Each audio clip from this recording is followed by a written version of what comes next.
Bismillahir Rahmanir Rahim. Rabbi shrah li sadri wa yassir li amri wahlul 'uqdatam min lisani yafqahu qawli. Rabbi zidni ilma. Allahumma faqqihna fid din. Allahumma inni as'aluka ilman nafi'a wa amalan mutaqabbala wa rizqan tayyiba. Allahumma anfa'na bima 'allamtana wa 'allimna ma yanfa'una wa zidna ilma. ربی یسر ولا تعسر وتمم بالخیر وبک نستعین یا فتاح یا فتاح یا فتاح. السلام علیکم ورحمۃ اللہ وبرکاتہ. کیسی ہے سب بہنیں؟ الحمدللہ. بہت لمبا گیپ ہو گیا ہمارا.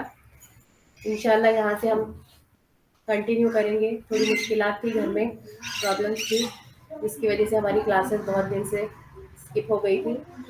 پھر بھی ویڈیوز ڈال رہے تھے، پتہ نہیں کتنے لوگوں نے دیکھا ہے. تو ہمارا جو لاسٹ ٹاپک ختم ہوا تھا، کسی کو یاد ہے ہم نے کون سا ٹاپک پہ ختم کیا تھا آن لائن کلاس؟ کون سی جنگ کا پڑھا تھا لاسٹ کلاس میں؟ بھول گئے سب لوگ.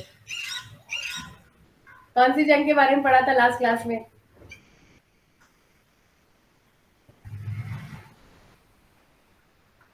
جنگ احزاب پڑھی تھی نا ہم نے. جنگ احزاب، جنگ خندق کی جو جنگ پڑی تھی، اس کے بعد کا جو بھی ہے اس کے بعد کا، تو وہ الحمدللہ اس کے ویڈیوز بنا دیے گئے ہیں اور گروپ پہ شیئر بھی کیا ہے میں نے. صرف واقعہ افق جو ہے وہ رہ گیا ہے، تو مجھے لگا کہ ہم نیکسٹ کلاس میں لیتے ہیں، نیکسٹ کلاس میں. تو آج کا جو ہمارا ٹاپک ہے عمرہ حدیبیہ. عمرہ حدیبیہ کو ہم آج لیں گے انشاءاللہ تعالی. لیکچر سنا ہے کسی نے؟ عمرہ حدیبیہ کے بارے میں سب کو پتا ہے؟ کب ہوا تھا عمرہ حدیبیہ؟ یہ کون سا مہینہ تھا، کون سا سال تھا ہجرت کا؟ آواز سننا ہے آپ لوگوں کی، اس لیے پوچھ رہی ہوں.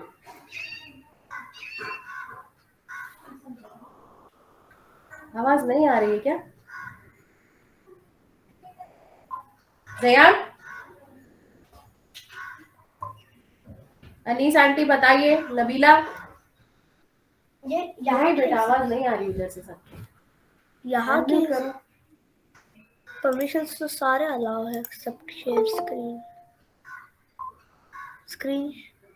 آواز آ رہی ہے نا؟ آپ لوگ کچھ بتا کیوں نہیں رہے؟ آواز جی آ رہی ہے. السلام علیکم. آ رہی ہے آواز آ رہی ہے. کوئی آواز ہی نہیں آ رہی، ایسے لگ رہا ہے سن رہے کہ نہیں سب.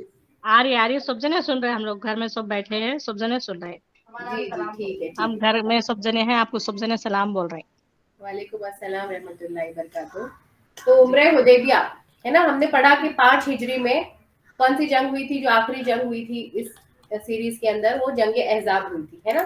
سارا عرب جو ہے مسلمانوں کے خلاف اٹھ کر آ گیا تھا، لیکن نبی اکرم صلی اللہ علیہ وسلم کی حکمت عملی اور اللہ تعالیٰ کی طرف سے جو مدد آئی تھی، تیز تند ہوا جس کی وجہ سے ان کے پیر اکھڑ گئے، تو سب لوگوں کے اوپر ایک دھاپ بیٹھ گئی. اور اللہ کے نبی نے پھر کیا کہا تھا؟ دعا فرمائی تھی، اب اس کے بعد مسلمانوں پر یہ لوگ یعنی قریش اور عرب کے جتنے بھی قبیلے اٹھ کر آئے تھے حملہ کے لیے، اب یہ کبھی بھی مسلمانوں پر حملے کے لیے نہیں آئیں، یہ ابھی کبھی بھی مسلمانوں پر غالب نہیں آ سکتے.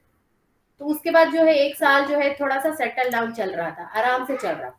اور مسلمانوں کی جو دھاک جنگ احد کے بعد گئی تھی، وہ رعب اور وہ پاور جو ہے واپس سے مسلمانوں کی عزت اور شان و شوکت واپس آ گئی جنگ احزاب میں مسلمانوں کی بہترین فتح یابی کے بعد، کامیابی کے بعد. تو اب یہاں پر مسلمانوں کو دیکھیے اب کیا نیت ہوتی ہے جب ہم ریلیکس ہو جاتے ہیں جنگ کے ماحول سے، تھوڑا سکون میں آ جاتے ہیں. اب یہاں مسلمانوں کا کیا حال ہو گیا؟ جو صحابہ کرام تھے 6 سال سے، سوچیے ابھی ہجرت کر کے یعنی مکہ سے اپنے گھر بار بیوی بچے سب کچھ چھوڑ کر آ کر ان کو 6 سال سے مدینہ میں بسے. اور ہم دیکھ رہے ہیں کہ ہجرت کر کے جب سے آئے ہیں، ہر دوسرے دن کہیں سے کوئی دشمن کا حملہ ہے، کوئی آپس میں حملہ ہے، کوئی قریش سے حملہ ہو رہا ہے، تو کبھی بنو قریظہ کے جو آپس کے یہود کے حلیف، یہود کے قبیلے، وہاں سے اٹیک ہو رہا ہے. یعنی مسلمان چین سے سکون سے بیٹھے ہی نہیں، ہر وقت وہ دشمن کا خطرہ ہے. اور ساتھ ساتھ ہم دیکھ رہے ہیں کہ سورہ بقرہ، سورہ آل عمران، سورہ مائدہ، بڑی بڑی احکامات اللہ کی طرف سے قرآن کی آیات نازل ہو رہی ہیں، اس کے اوپر عمل پیرا بھی ہے. لیکن اسی دوران پھر مسلمانوں کو جب سکون کا ٹائم آ گیا، تھوڑا سا پلیجر ٹائم آیا، تو یہ لوگوں کو واپس کیا نیت ہوئی؟ ابھی ہم جنگ کے ماحول سے تکلیفوں سے نکل جاتے ہیں تو اپنا گھر یاد آتا ہے. تو صحابہ رضی اللہ تعالیٰ عنہ اور نبی اکرم صلی اللہ علیہ وسلم کی یہاں پر نیت ہوئی اور امید ہوئی اور ایک خواہش پیدا ہوئی کہ کیوں نہ ہم واپس مکہ جائیں. مکہ جانے کی 2 ریزنز تھے. پہلا ریزن تو یہ تھا کہ ابھی کون سا مہینہ تھا دیکھیے, ذی قعدہ کا مہینہ ہے. ذی قعدہ کے بعد ذی الحج یعنی حج سے 1 مہینہ پہلے. اور ہم سب کو معلوم ہے نا کہ عرب کا کیا دستور تھا, 4 مہینے حرمت والے. کون سے 4 مہینے بتائیے؟ حرمت والے 4 مہینے جن میں جنگ کرنا, مار توڑ, قتل, غارت گیری, لوٹ مار سب حرام ہے, اور عرب بھی اس کو فالو کرتے تھے. کون سے 4 مہینے حرمت والے 4 مہینے کون سے ہیں؟ محرم. سب سے پہلا تو کون سا ہے؟ رجب. دوسرا بتائیے. ذوالقعدہ, ذوالقعدہ, ذی الحج اور محرم. ذی قعدہ, ذی الحج اور محرم, یہ 4 مہینے جو ہے حرمت والے, یعنی اس میں لڑائی جھگڑا, جنگ جدال, لوٹ مار سب کچھ وہ روک دیتے تھے.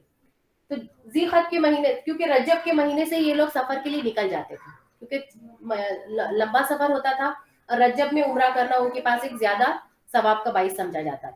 تو رجب کے مہینے سے نکل جاتے, پھر پہنچے تک عمرہ بھی کرتے, اور عمرہ کر کے پھر حج کر کے پھر واپس محرم کے مہینے کے بعد واپس اپنے اپنے گھروں کی طرف واپس جاتے.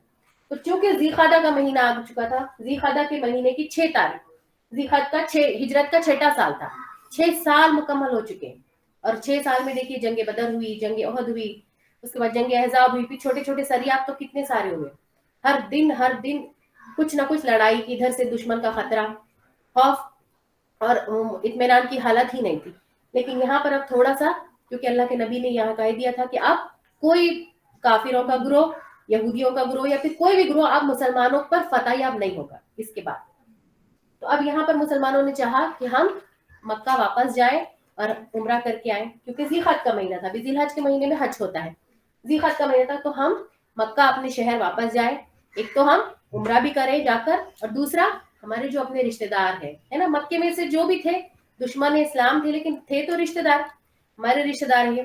جیسا بھی ہم نے دیکھا عبد الرحمن بن عوف, سب اپنے بیوی بچے سب چھوڑ کر آئے. صرف حضرت نبی صلی اللہ علیہ وسلم اور حضرت ابوبکر صدیق اور کچھ صحابہ جو تھے ان کی فیملی ساتھ میں آئی تھی جو پہلے سے مسلمان ہو چکی تھی. باقی کے تو بہت سارے فیملیز کے جو رشتہ دار تھے, گھر والے تھے, وہیں پر اٹکے ہوئے تھے.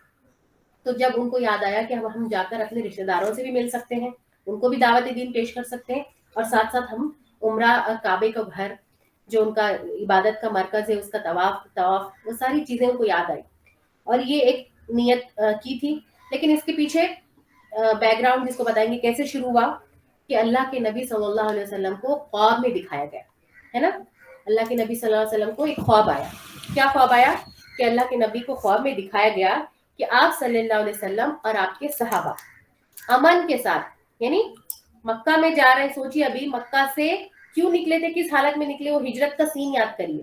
آپ صلی اللہ علیہ وسلم حضرت ابوبکر صدیق نکلے ہیں, کتنا لمبا سفر, غار ثور میں چھپے ہیں, دشمن پیچھے سے سوراخا کا گھوڑا, کتنا سارا جان کا خطرہ. لیکن اب 6 سال ہو چکے ہیں, اب اتنی ساری لڑائیاں, اور یہ سب کے بعد ایک مسلمانوں کی ایک دھاپ, ایک مدینہ جو ایک اسلامک اسٹیٹ کے روپ میں ایک مضبوط ریاست بننے کے لیے تیار ہے. مسلمانوں کی ایک پہچان نہ صرف مکے میں بلکہ پورے عرب میں ہو گئی ہے نا, کیونکہ خندق کے وقت جو حملہ کرنے کے لیے آئے تھے پورے عرب سے آئے تھے, اہل نجد بھی آئے تھے, ادھر سے غنو حطفان بھی آئے تھے. تو جب مسلمانوں کو فتح ہوئی تو اب سب کو پتا چل گیا کہ یہ دین سچا دین ہے, یہ نبی صلی اللہ علیہ وسلم جو ہے وہ سچا دین لے کر آئے, اللہ کے آخری نبی الزما ہے.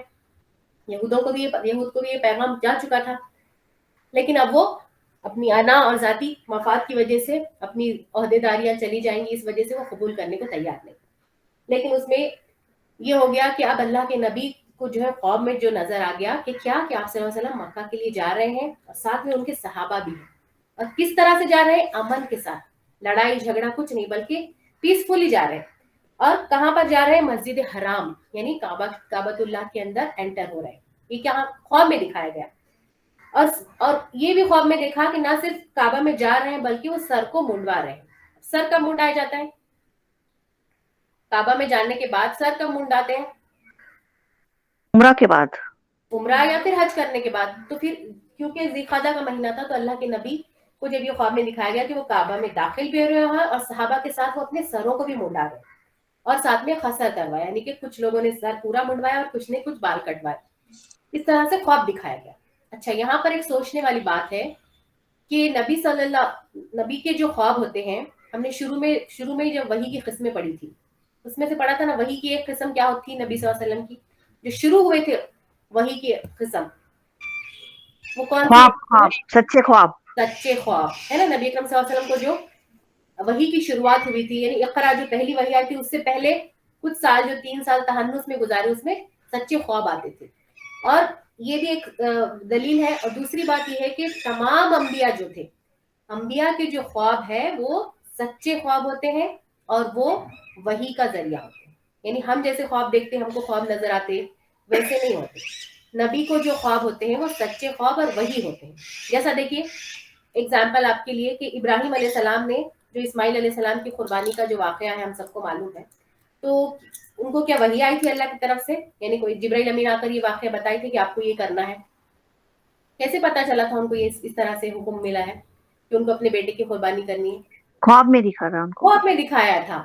तो उन्होंने ख्वाब में देखा, एक बार नहीं बल्कि 2 बार देखा, तो फिर समझ गए कि ये अल्लाह की तरफ से वही है ख्वाब जो है, क्योंकि नबी के ख्वाब जो है वो सच्चे होते हैं, अल्लाह की तरफ से हुक्म होते हैं। उसी तरह नबी अकरम सल्लल्लाहु अलैहि वसल्लम को जब ये ख्वाब में दिखाया गया कि आप अपने सहाबा के साथ काबा में एंटर भी हो रहे हैं और साथ साथ सर मुंडा रहे हैं, मतलब इशारा समझ गए कि आपको उम्रा का हुक्म दिया जा रहा है अल्लाह ताला की तरफ से। तो जैसे ये हुक्म यानी ख्वाब देखा, अल्लाह के नबी ने क्या किया, साहबा रज़ी अल्लाह ताला को बताया कि देखो मुझे इस तरह से ख्वाब, यानी कि मुझे ये वही की गई है। तो उम्रे का इरादा किया अल्लाह के नबी ने और साथ साथ ऐलान करवाया। अब क्योंकि ये अल्लाह का हुक्म था, ख्वाब में आ गया, तो अल्लाह के नबी ने पूरे अरब में यानी मदीना के आसपास जितने भी आराब यानी कि एराबी लोग जितने भी थे, जितने भी कबीले थे, सब में मुनादी यानी ऐलान करा दिया, ओपन इनविटेशन दे दी कि अलल ऐलान कि अब मुसलमान जो है, जितने भी मुसलमान है मदीना में, अब हम जो है मक्का को उम्रा की नियत से हम तवाफ करने के लिए वहां पर जा रहे हैं। जो भी मुसलमान आना चाहता है हमारे साथ चले। तो बहुत सारे मुसलमान जो थे उन्होंने जैसे ही सुना और फौरन तैयारी के लिए निकल गए, एहराम बांधे और एहराम साथ में लिए और निकल गए। लेकिन कुछ लोगों ने क्या किया, हीले बहाने बनाए, ताखीर की और बताया कि हमारे पास तो ये बच्चे हैं, हमारे खेत है, ये है वो है, और इस वजह से हम नहीं आ सकते, यानी उज़र पेश कर दिए कि हमारे मालों ने और हमारी औलादों ने हमें मशगूल रखा है और आप हमारे लिए दुआए मगफिरत फरमा दीजिए, यानी हम तो नहीं जा सकेंगे लेकिन आप वहां जाकर हमारे लिए दुआए मगफिरत कीजिए। तो यहाँ पर देखिए 2 टाइप के लोग थे, हम जो शुरू से देख रहे हर वक्त, हर जंग में देखे हमने, जंग उहद के लिए भी जब निकले थे, कुछ लोगों का रियल यानी जेन्युइन प्रॉब्लम था, वो नहीं जा सके थे, सच में कोई माजूर थे, किसी के बच्चे छोटे थे। लेकिन कुछ लोगों को क्या क्या डर था इस वक्त यहाँ पर कि अगर हम जाएंगे, क्योंकि अभी तो हम थोड़ा सा पीसफुल हुए हैं, वो अभी तो अबू सुफियान इतना बड़ा लश्कर 3000-4000 का लश्कर लेकर हमारे ऊपर आया था मक्के वाला, अब हम उनके मुंह में जाए, हम जानबूझकर उधर जाए, क्या वो हमारा वेलकम करेंगे जाने के साथ कि आइए आप उम्रा कीजिए, आप तवाफ कीजिए? वो तो दुश्मनाने इस्लाम है, वो कैसे आने देंगे? बल्कि हो सकता है कि जान भी, रास्ते में फिर से जंग करना पड़ेगा, फिर से दुश्मनों से भिड़ना पड़े, और हो सकता है कि वापस भी ना आना पड़े। तो जो मुनाफिक थे तो उन्होंने तो उनके दिल में निफाक था, मौत का डर था, इसलिए वो नहीं गए। लेकिन जो जेन्युइन मुसलमान थे, जिसका सच में रीजन था, उन्होंने अपने उज़र पेश किए और कहा कि अल्लाह के नबी आप हमारे लिए मगफिरत के लिए दुआ करें कि हम वहां नहीं जा सकते।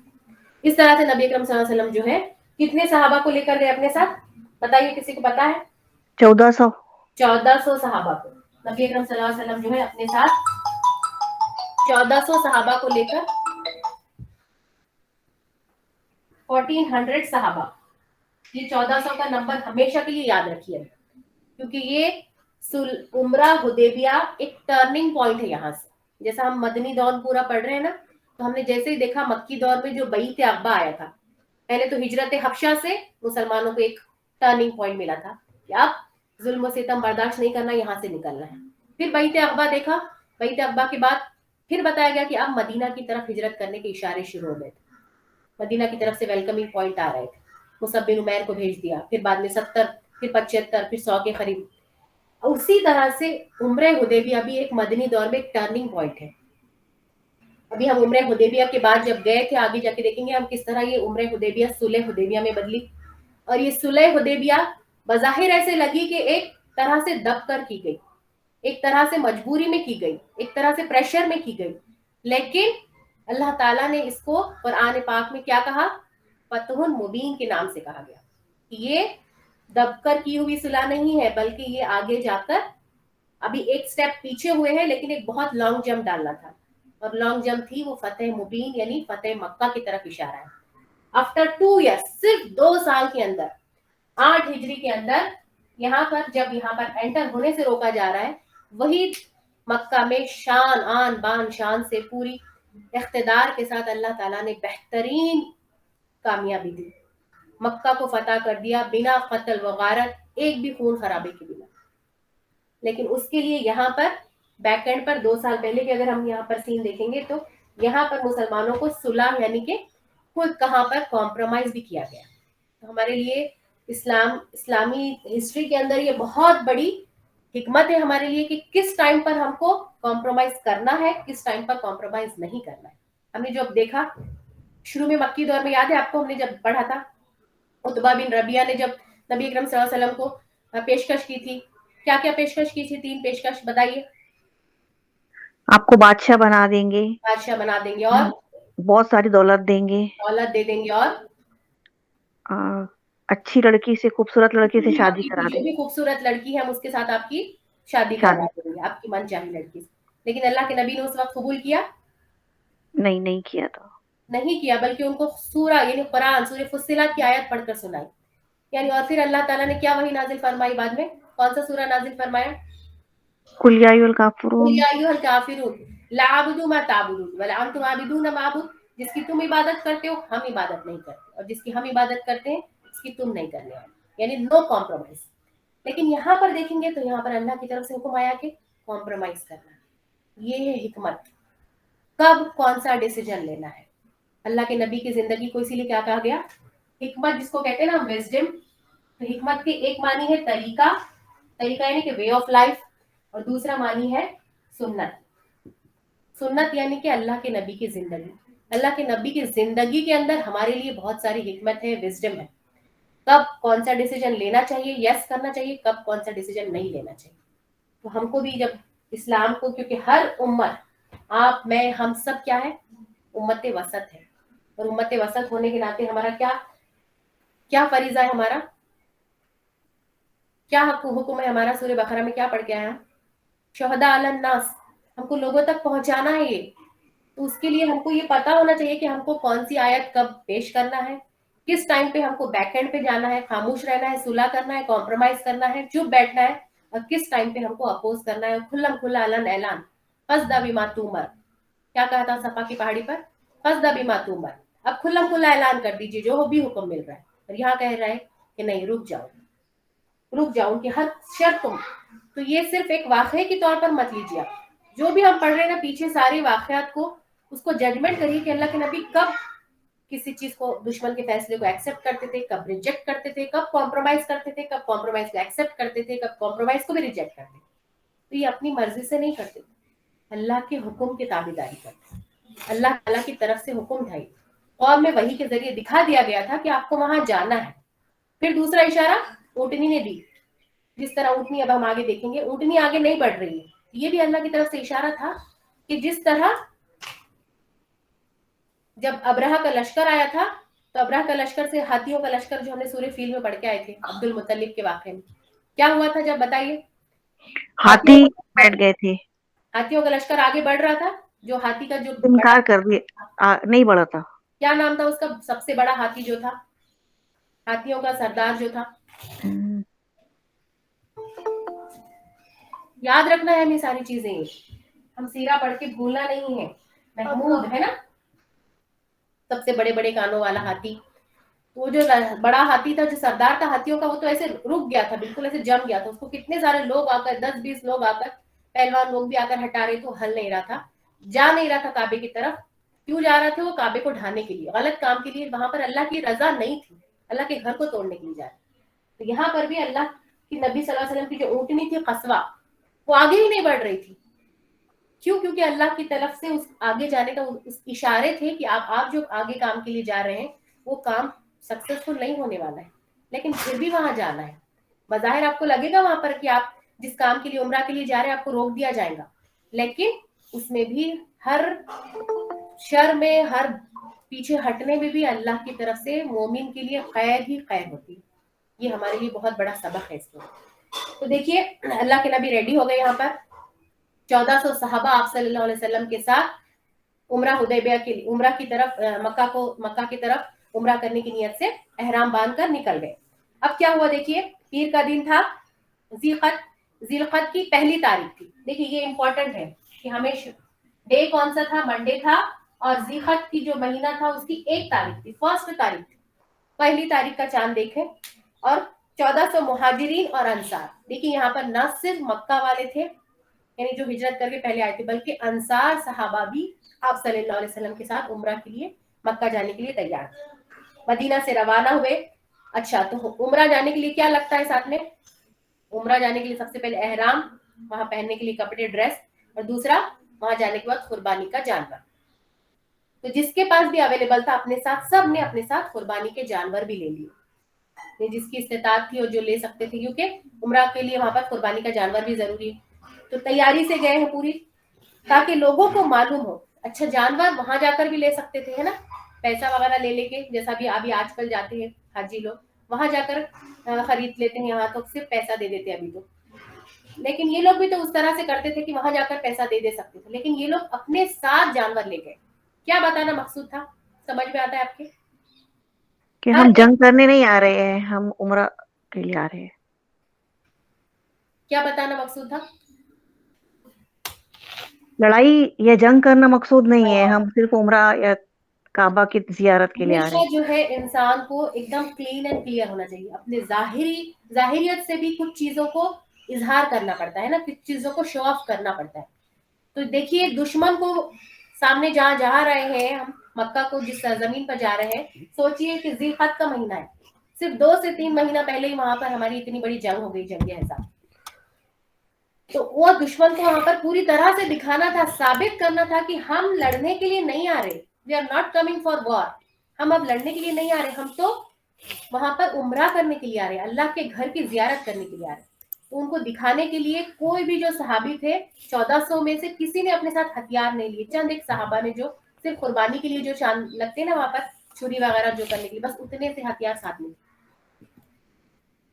बाकी के सहाबा जो थे सब बेहथियार, सिर्फ एहराम बांधे हुए थे और अपने साथ कुर्बानी का जानवर लिए हुए। यानी अगर जानवर होते तो घोड़े वगैरह लेकर निकलते थे ना, अगर जंग के लिए जाना है तो घोड़े पहनकर, कमर बस्ता, और साथ में क्या रहता वो जीरा बख्तर वगैरह पहन के, मगर नहीं, सब एहराम बांधे हुए, तकबीरात कहते हुए निकले, और साथ में सिर्फ और सिर्फ क्या थे, कुर्बानी के जानवर जो भी थे, ऊंट, गाय, बैल, बकरी, बस उतने ही जानवर लेके जा रहे। तो ये दिखाना मकसद था कि हम लड़ने के लिए नहीं आ रहे, हम बस अल्लाह के घर की उम्रा करने के लिए नियत से आ रहे, ताकि लोगों को मालूम हो कि आप उम्रा के लिए आ रहे। अच्छा, अब निकल गए यहाँ से, अब यहाँ से निकल गए। देखिए मक्के से मंडे के दिन जिलकद की चांद की पहली तारीख थी, और निकल गए। कहाँ से निकले? अभी देखिए मदीना से निकले, मदीना से निकले हैं। मदीना से नीचे है मक्का, ऊपर सीरिया है, नीचे मक्का है। अब यहाँ पे मक्का है, मदीना से मक्का के लिए निकल गए। 1 तारीख की चांद की 1 तारीख थी, मक्का से निकल गए। लेकिन रास्ते में क्या हुआ, जुल हलीफा, कहाँ पर आए, जुल हलीफा। ये देखिए हमने मक्के के बाजार पढ़े थे, उसमें नाम पढ़ा था ये, मक्के के जो 3 बाजार है, तो जुल हलीफा जो है मक्के के बहुत ज्यादा दूर, सबसे दूर वाला बाजार। तो जुल हलीफा जब पहुंचे, ये जानवरों को यहाँ पर जब नबी सल्लल्लाहु अलैहि वसल्लम अपने 1400 सहाबा के साथ पहुंचे, तो यहाँ पर रुककर क्या किए नबी अकरम सल्लल्लाहु अलैहि वसल्लम ने, जानवरों को खिला दे यानी कि उनको जो कपड़े होते हैं वो कपड़े पहना दिए, और कोहान चीर कर निशान बना दिया, यानी उनकी जो कोहान, ऊंट वगैरह की जो कोहान होती है उसको निशान बना दिया कि अब ये जो है कुर्बानी के जानवर है, और जंग के लिए नहीं बल्कि सफर के लिए जा रहे हैं। और उम्रे का एहराम बांध लिया। जुल हलीफा पर रुख कर यहाँ पर तमाम 1400 सहाबा के साथ नबी अकरम सल्लल्लाहु अलैहि वसल्लम ने उम्रे का एहराम बांध लिया। इंडिकेशन था आगे के लिए, क्योंकि देखिए अरब वाले भी, यानी मुशरिकीन मक्का भी और नबी सल्लल्लाहु अलैहि वसल्लम भी, हम समझते हैं ना आज तो एक टेक्नोलॉजी का दौर है, लेकिन उस जमाने में क्या करते थे, हर थोड़ी थोड़ी दूर पे बॉर्डर्स पर जो है कुछ लोगों का लश्कर खड़ा करते थे। आपने देखा होगा ना पुराने सीरियल में बताता है, ऐसे ऐसे लकड़ी के 4 बांधे हुए रहते हैं और ऊपर से वहां पर ऐसे ठहरे हुए रहते हैं 2-3 लोग, और वो क्या करते रहते, दूर से दुश्मन पर यानी जो भी आ रहा है सराउंडिंग में उसके ऊपर नजर रखते कि कौन आ रहा है, कौन किधर से आ रहा है, क्या अटैक कर। तो वहां पे उनके जासूस बैठे हुए रहते और वो जाकर अपने सरदार को, अपने लीडर्स को वहां पर जाकर खबर दे देते। जैसा अभी देखिए हम जंग ओहद में भी देखा कि नबी अकरम सल्लल्लाहु अलैहि वसल्लम को खबर पहुंच गई कि कुफार कुरैश का लश्कर आ चुका है, ओहद के दामन में पीछे वो लोगों ने क़याम कर लिया। तो वहां पे सहाबियों ने पहले से ही वहां पर वॉच करके बता दिया। उसी तरह यहाँ पर इस मुकाम पर रुक कर नबी अकरम सल्लल्लाहु अलैहि वसल्लम ने इस नियत से ही किया कि मक्के वालों तक, कुरैश मक्का तक ये पता चल जाए कि हम लोग अपने जानवरों को पूरी तरह से कुर्बानी के लिए रेडी करके और एहराम मानकर उम्रे की नियत से आ रहे हैं, हमारे पास कोई हथियार नहीं और हम कोई जंग के लिए नहीं आ रहे। इस बार इस मुकाम पर रुक कर किया। अब यहाँ पर देखिए, और फिर यहाँ से नबी अकरम सल्लल्लाहु अलैहि वसल्लम जुल हलीफा से आगे बढ़ते गए, आगे बढ़ते गए। अब यहाँ पर जो है अस्फान, उसमें भी नजर आएंगे आपको, उस्फान नाम का एक शहर है, गाँव है यहाँ पर, उस्फान नाम की एक प्लेस है।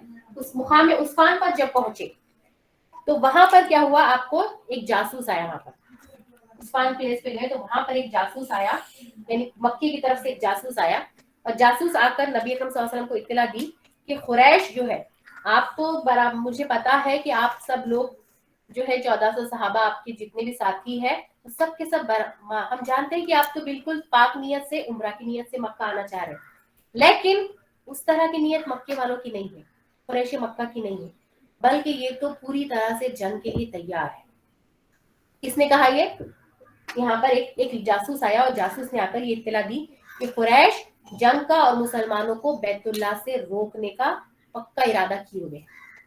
कुरैश इज रेडी, ये आपको इतना इजीली एंटर नहीं होने देने वाले। आप सब लोग बिना हथियार के आगे बढ़ रहे हैं, लेकिन ये तो आपको जंग के लिए इनके पास सब लोग रेडी है। और उन्होंने क्या किया, जी तुआ में पड़ाव डाल रखा। यहाँ पर मक्के के पास, यहाँ पर देखिए इन्होंने क्या कहा कि आप यहाँ पर उस्फान पर रुके हैं, लेकिन आप जैसे ही थोड़ा आगे आएंगे, यहाँ पर जी तुआ एक प्लेस है और उस जगह पर कुरैश के जो है पूरे के पूरे लोगों ने पड़ाव डाला है ताकि वो मुसलमानों को आगे बढ़ने ना दे। उम्रा को जाने से पहले ही वहां पर मुसलमानों से साथ जंग के लिए वो पूरी आर्मी के साथ पूरा रेडी है। ये आकर उस जासूस ने बता दिया। लेकिन देखिए ऐसा सुनते ही जिसका ईमान कमजोर हो कि हम तो लड़ाई के लिए नहीं आए, हमारे पास तो हथियार भी नहीं है, क्यों जानबूझकर हम मौत के मुंह में गिर पड़े, पूरे के पूरे वापस हो सकते थे, हिम्मत पास हो सकती। लेकिन ऐसा किया कि ये लोगों ने, सहाबा और नबी अकरम सल्लल्लाहु अलैहि वसल्लम डरे नहीं, डरे क्यों? फॉर्म में दिखाया था, अल्लाह का हुक्म था, बस चले चले, अल्लाह की मदद जरूर आई, इसमें कुछ ना कुछ खैर ही होगा। तो फिर आप सल्लल्लाहु अलैहि वसल्लम ने क्या किया, खालिद बिन वलीद, ये पड़ाव डाल रखा है और यहाँ पर जो है खालिद बिन वलीद को 200 सवारों के साथ अस्फान के करीब कराउ नमीन भेज दिया है। देखिए अभी याद रखिए कि खालिद बिन वलीद जो है अभी तक मुसलमान नहीं हुए। हमने देखा ना जंग ओहद में भी मुसलमानों को जो तकलीफ हुई वो खालिद बिन वलीद की वजह से, उनके लश्कर की वजह से। ये काफिरों के लश्कर नहीं है। इस उम्रे हुदैबिया में भी इस वक्त तक भी खालिद बिन वलीद अभी मुसलमान नहीं हुए, इसके बाद मुसलमान होंगे। तो यहाँ पर जो है जिल तुआ के पास जो यहाँ पर काफिरों का जो लश्कर ठहरा हुआ है, उसका लीडर कौन है? हर बार अबू सुफियान आता है ना लड़ने के लिए, यहाँ पर अबू सुफियान तो मक्का में ही बैठा है। अभी लीडर है खालिद बिन वलीद। खालिद बिन वलीद जो है लीडर, यहाँ पर पूरी एक फौज तैयार करके जी तुआ के पास रेडी है कि मुसलमान उम्रा के लिए जैसे आएंगे, हथियार भी नहीं है, वेरी इजी टू अटैक है, बहुत इजी है इनके ऊपर अटैक करना। और ऐसे करके इस जासूस ने आके पहले ही खबर दी।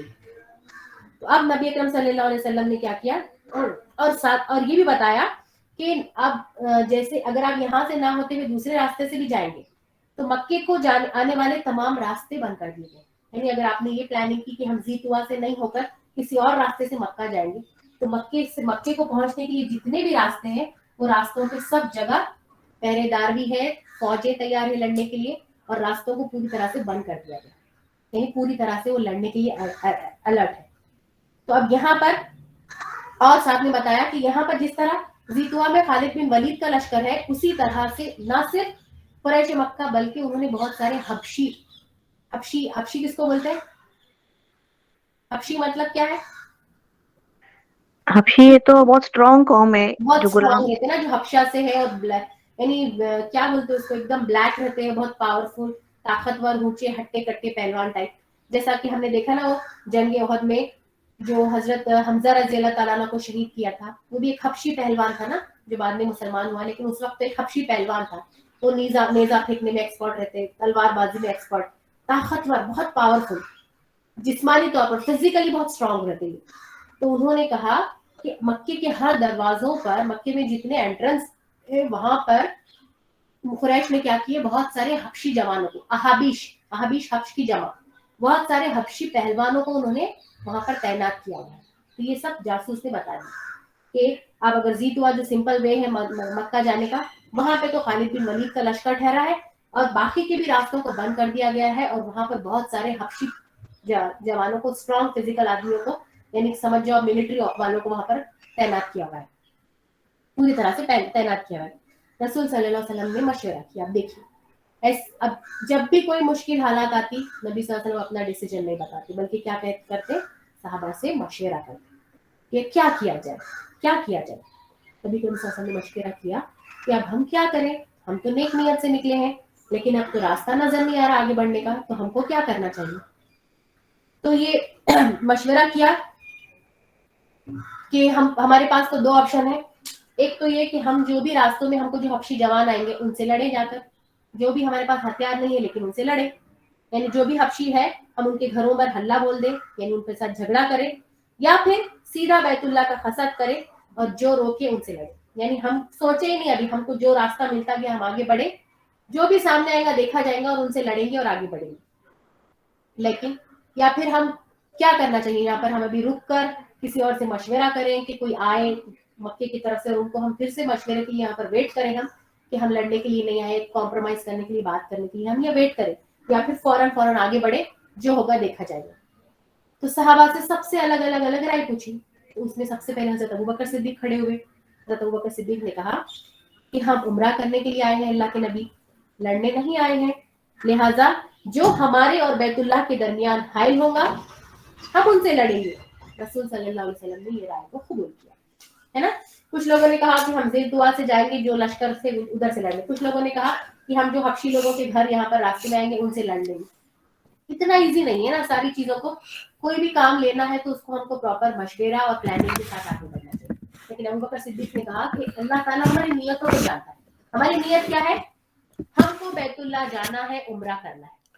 उस नियत के साथ हम रास्ते से ये तलबिया पढ़ते हुए जाएंगे, रास्ते में हमको जिसने भी रोका हम उसको, उसके आगे फिर हम जो है अगर वो लड़ेंगे हमारे पास तो हम लड़ेंगे और आगे बढ़ेंगे। तो अल्लाह के नबी ने कहा बिल्कुल, अब पीछे नहीं हटना है, हमें आगे बढ़ते चले जाएंगे।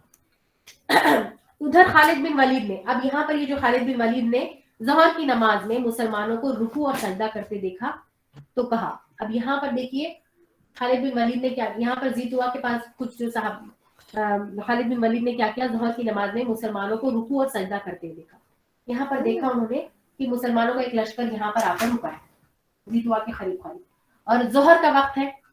जैसे ही जोहर की नमाज का वक्त हुआ, ये लोग नमाज के लिए नमाज पढ़ना शुरू किए, और नमाज में क्या करते हैं, हम रुकू करते हैं, सजदा करते हैं। तो इसने खालिद बिन वलीद और उसके दुश्मनों ने सोचा कि this is the best time, ये लोग नमाज की हालत में, चलो इनको कत्ल कर देगा। लेकिन अल्लाह सुब्हान व तआला का लाख लाख एहसान मुसलमानों पर और रहती दुनिया तक कि अल्लाह ताला ने वहां पर वही नाजिल फरमाई। कौन सी वही आई बताइए? सलातुल खौफ की, सलातुल खौफ की वही आई कि जब भी मुसलमान इस हालत में हो, इस सिचुएशन में हो कि उसको अपनी जान का खतरा हो, तो उस वक्त में भी हमको नमाज तर्क नहीं करनी है, छोड़नी नहीं है, बल्कि उसको एक्सटेंड, उसको जो है लिमिट कर देनी, उसको छोटी कर देनी। आपको पता है सबसे पहली चीज तो जब इंसान सफर में होता है, ऐसा सफर जिसमें यानी कि उसके एक लिमिटेशन है, सफर में होता है तो हम कौन सी नमाज पढ़ते हैं, सफर में तो अल्लाह ताला ने पहले ही रहमत कर दी। कौन सी रहमत है? यानी नमाज आधी हो जाती है। जो भी फर्ज नमाज होती है, जैसा जोहर और असर और इशा, ये तीन में जो 4 फर्ज होती है उसकी 2 फर्ज हो जाती है, और फजर और मगरिब की तो 2 फर्ज और 3 फर्ज वैसे ही रहती है। इन 3 नमाजों में जो 4 फर्ज पढ़ते हैं वो आधी पढ़ देते हैं फसर में। और दूसरा फसर में और क्या है आसानी बताइए, फसर की नमाज में اور کیا کر سکتے ہیں ہم؟ سنت اور نفل نہیں بھی ادا کرے تو بعد میں کر سکتے ہیں، ہاں یا تو ہے، سنت اور نفل ہم بعد میں بھی ادا کر سکتے ہیں. اور دوسری چیز یہ ہے کہ ہم قصر میں نماز کو جمع کر سکتے ہیں. جیسا ظہر اور اثر ہم ساتھ پڑھ سکتے ہیں، مغرب اور عشاء بھی ہم ملا کر پڑھ سکتے ہیں. چاہے ہم ظہر کے ساتھ اثر پڑھیں یا مغرب اور عشاء ملا کر اس طرح سے پڑھ سکتے ہیں. یعنی اللہ تعالیٰ کو معلوم ہے کہ انسان جب سفر میں ہوتا ہے تو مشکل میں ہوتا ہے، پریشانی میں ہوتا ہے، اسی لیے اللہ تعالیٰ نے قصر کی نماز. اسی طرح سے اللہ تعالیٰ نے جو ہے یہاں پر جب مسلمان یہاں پر ذی طوا کے پاس پہنچے تھے یہاں پر اور نماز کے لیے کھڑے ہوئے، اب مسلمانوں کو لگا کہ ہم اب رکوع اور سجدہ کرنے جائیں گے تو ہمارے اوپر تیر اندازی ہوں گی. اتنے خوف کے عالم میں تھے تو اللہ تعالیٰ نے فوراً وحی نازل کی، اور وہ وحی تھی صلاۃ الخوف کے بارے میں. کہ صلاۃ الخوف کا طریقہ یہ ہے کہ اگر سمجھو یہاں پر 10 لوگ ہیں، فار ایگزامپل 10 صحابہ ہیں یہاں پر ایک ٹیم کے اندر، تو صلاۃ خوف میں اس طرح کیا جاتا ہے کہ یہ 5 صحابہ جو ہے پہلے آگے جا کر پہلے تو وہ خسر ہو جائیں گی، کیونکہ یہ لوگ سفر میں نکلے ہوئے نا. جنگ اور جہاد جو ہے وہ آلریڈی خسر میں ہی آتا، جنگ اور جہاد میں نمازیں آدھی ہو جاتی، خسر میں آ جاتی ہے، کیونکہ اپنا گھر بار چھوڑ کر آگے ہی بڑھتے ہیں سفر کی حالت میں رہے. تو یہ 5 صحابہ کیا کرتے ہیں، آگے بڑھ کر پہلی رکعت، امام جو ہے آگے ہوتے ہیں، پہلی رکعت 5 صحابہ آگے بڑھ کر نماز ادا کرتے ہیں پہلی رکعت میں، اور دوسری پہلی رکعت میں پیچھے 5 صحابہ جو ہے وہ پہرا دیتے ہیں. یہ لوگ کیا کرتے ہیں، پیچھے سے پہرا دیتے ہیں، یعنی ان کو ہتھیار کے ساتھ بالکل تعینات رہتے ہیں کہ اگر کہیں سے دشمن اٹیک کرے گا تو ان کو بھی پروٹیکٹ کریں گے اور اپنے آپ کو بھی پروٹیکٹ کریں گے، تلواروں سے، نیزوں سے، جو بھی ہتھیار. اور باقی کے 5 صحابہ آگے ہٹ کے نماز پڑھتے ہیں. اور جیسے ہی پہلی رکعت میں رکوع سجدہ کرتے ہیں، سجدہ کر کے جیسے اٹھ کے کھڑے ہوتے ہیں تو یہ 5 صحابہ جو پیچھے سے پہرا دیتے ہیں یہ لوگ آگے ہو جاتے ہیں اور یہ سامنے والے پیچھے ہو جاتے ہیں. واو. سبحان اللہ. اس طرح سے اللہ تعالیٰ نے آسانی کر دی، اتنی آسانی کر دی.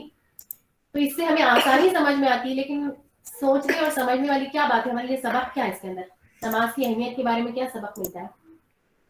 نماز کسی بھی حال میں معاف نہیں ہے. نماز کسی حالت میں معاف نہیں ہے، ترک نہیں ہے، ڈیلے نہیں ہے، اپنے وقت پر ہی پڑھنی ہے، چاہے کتنے بھی خوف کے عالم میں رہو ہم کو پڑھنی ہے نماز. چاہے آپ اس کو خسر آدھی کر دیں، اگر 4 رکعت میں تو سوچیے اب اس میں سے ہر ایک کی ایک رکعت. صلاۃ الخوف میں کتنی رکعت نماز ہو گئی تھی، ایک ہی رکعت نماز ہے.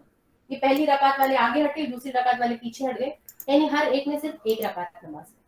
اور جب خوف کا عالم ختم ہو جاتا ہے تو پھر وہ بعد میں ایک رکعت کر لیتا. تو اس طرح سے اللہ تعالیٰ آسانیاں کرتا ہے. اللہ تعالیٰ نیتوں کو دیکھتا ہے، لیکن ساتھ میں کیا ہے، نماز کیا ہے، اللہ سے بات چیت.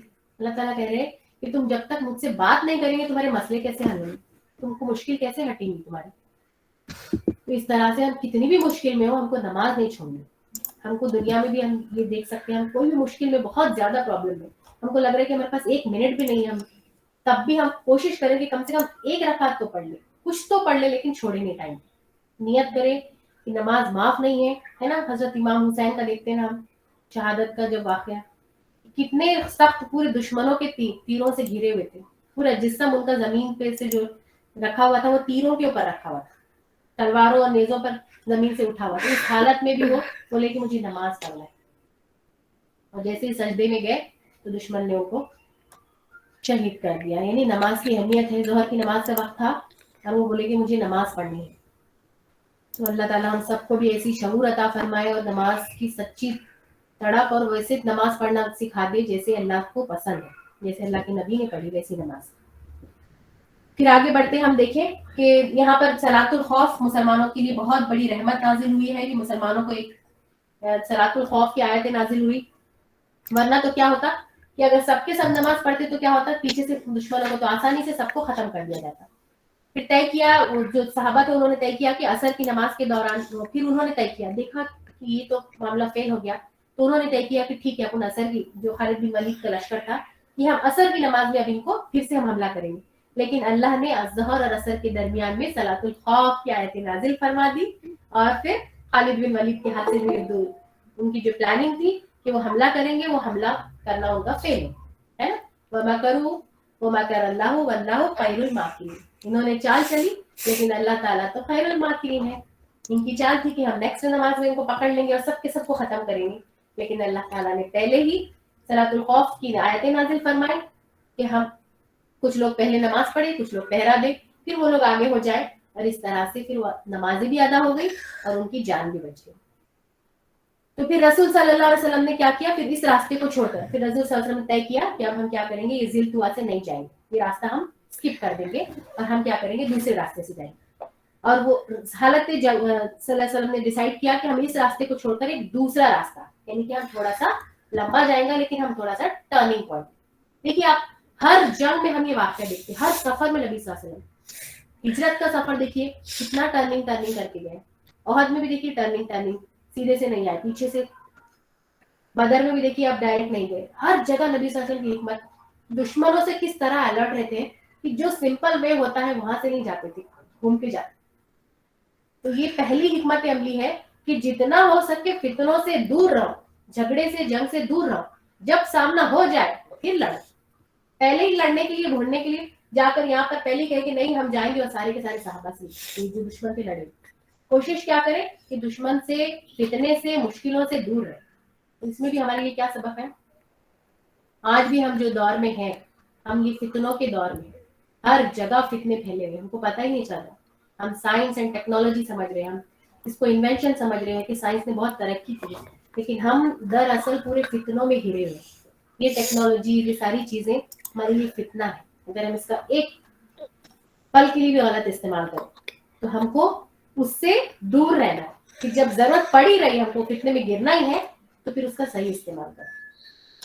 سمجھیے حکمت ہے یہ پوائنٹ کے اندر بھی, جس کو سمجھ لیا بہت اچھی بات ہے. پھر دیکھیے رسول صلی اللہ علیہ وسلم نے دوسرا بھی استعمال کیا, اور مکہ سے نیچے داہنے ہاتھ چل کر تسنیۃ المرار بول کر پہنچ گئے. یعنی یہاں پر مکہ سے جو ہے, یعنی مکہ سے ڈائریکٹ نہیں گئے بلکہ مکہ کے نیچے چلے گئے. یہاں پر نیچے چلے گئے.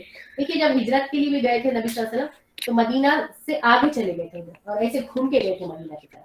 مدینہ سے نیچے چلے گئے اور وہاں جا کر غار ثور جو ہے مدینہ سے بھی نیچے, وہاں جا کر پھر گول گھوم کے ادھر گئے.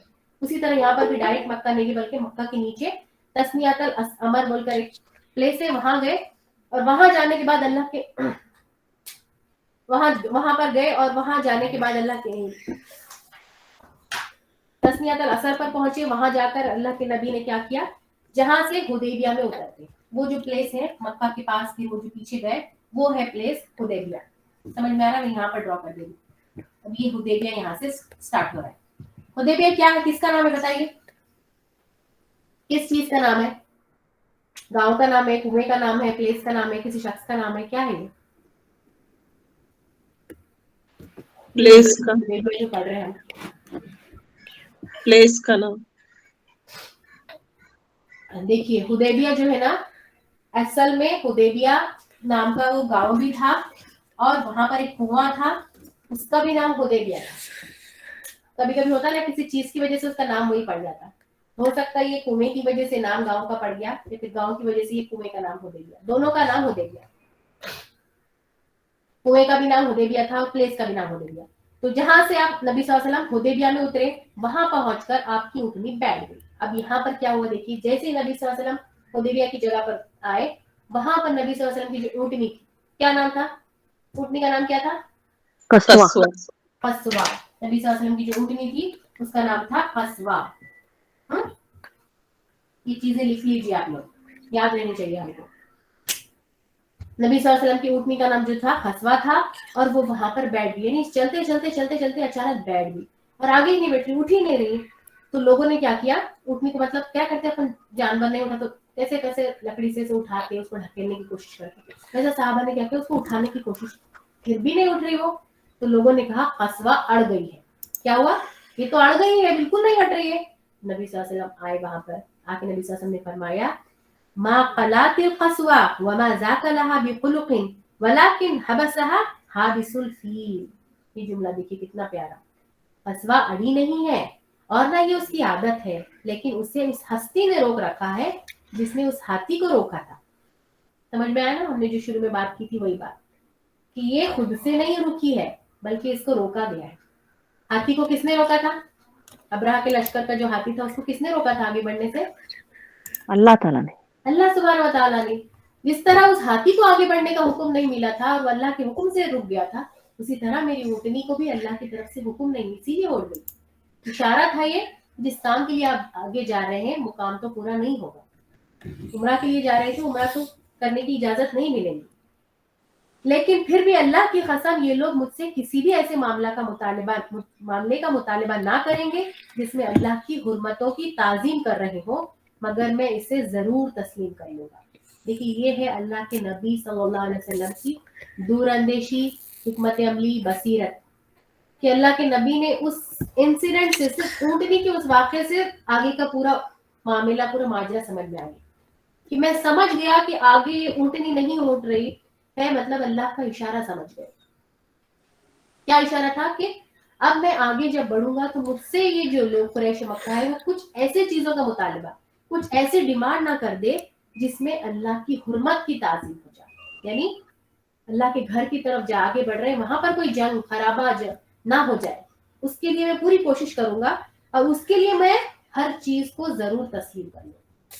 मतलब अल्लाह के नबी समझ गए कि अगर उस वक्त, इस वक्त अल्लाह के नबी आगे जब गए, सुलह को कबूल नहीं करते तो कितना बड़ा जंग हो जाता, कितना फसाद हो जाता, और ये हुर्मत वाला महीना है जिसमें कितनी हुर्मतें पामाल हो जाए। तो अल्लाह के नबी ने यहीं से नियत करके गए थे, जब ऊँटनी के उस इशारे से, कि अब आगे बढ़ने के बाद चाहे वो लोग कुछ भी डिमांड करें, कितने भी नाजायज डिमांड करें, लेकिन मैं कोशिश करूंगा कि मैं अल्लाह के घर की, अल्लाह की जो शहर है मक्का की, वहां की हुर्मत पामाल ना हो पाए, उसके लिए उसकी इज्जत, उसकी अजमत बाकी रहे। उसके बाद आप सल्लल्लाहु अलैहि वसल्लम ने ऊँटनी को थोड़ा सा डांटा, मतलब उसमें से थोड़ा ये किया तो फौरन से उछल कर खड़ी हो गई। फिर आप सल्लल्लाहु अलैहि वसल्लम ने आगे बढ़कर हुदैबिया में पड़ाव डाल दिया। समझ में आ गया यहाँ तक? अल्लाह के नबी निकल गए 1400 सहाबा को लेकर, कुछ लोग अभी ज्वाइन हुए हैं इसलिए बता रही, मदीना से उम्रा की नियत करके 1400 सहाबा को लेकर नबी अकरम सल्लल्लाहु अलैहि वसल्लम मदीना से निकले। जुल हलीफा पे क्या किया, वहां पर ऊँटों को भी तैयार किया और एहराम मान लिया। फिर उस्फान नाम की प्लेस पे वहां पर जाकर रुके, तो वहां पर एक मक्का से क्या हुआ, एक कौन आया बताइए, मक्का से कौन सा शख्स आया, क्या कौन आया यहाँ पर आकर कहने लगा कि एक जासूस। मक्का से एक जासूस आया, मक्का से एक जासूस आया और उसने कहा कि आप तो उम्रा की नियत से आए हैं, लेकिन मक्के वाले वो तो जंग के लिए रेडी है।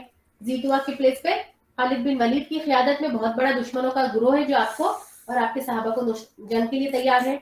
और दूसरी तरफ मक्के के जितने भी रास्ते हैं वो सब बंद कर दिए गए हैं, वहां पर बहुत सारे हबशी जवानों को खड़ा कर दिया गया। अल्लाह के नबी ने जब जीतुआ के पास गए तो वहां पर सलातुल खौफ नाजिल हुई। फिर वो रास्ता छोड़ दिया, आगे बढ़ने की बजाय दूसरा रास्ता यानी हुदैबिया का रास्ता चुना। हुदैबिया पे आए, वहां पर उस कुएं के पास, तो ऊँटनी रुक गई थी वहां पर, यानी इशारा हो गया था अभी कि आगे भी काम नहीं होने वाला है। तो ऊँटनी को डांटा और वो आगे बढ़ गई। अब यहाँ पे देखिए आगे बढ़ने के बाद, जरा बताओ ना, आगे बढ़ने के बाद क्या हुआ। अब यहाँ पर 3 लोग हैं, 3 अलग अलग लोग हैं जिन्होंने नबी सल्लल्लाहु अलैहि वसल्लम के सामने आकर पेशकश की, यानी उसके बाद जो है एक पहला नाम जो है वो बुदैल बिन बरखा खुजाई। हमने पढ़ा ना कि बनु खुजा बल्कि कबीला है, बनु खुजा का जो कबीला है, तो उसके कबीले का एक शख्स था बुदैल। ये नाम को याद रखिए बुदैल, क्योंकि आगे भी आने वाला है, शायद तबूक के बाद है ये बुदैल का। देखिए 2-4 नाम है यहाँ पर, याद रखिए। पहले जो है बुदैल, और ये कौन से है, बनु खुजा के कबीले से है। कौन सा कबीला,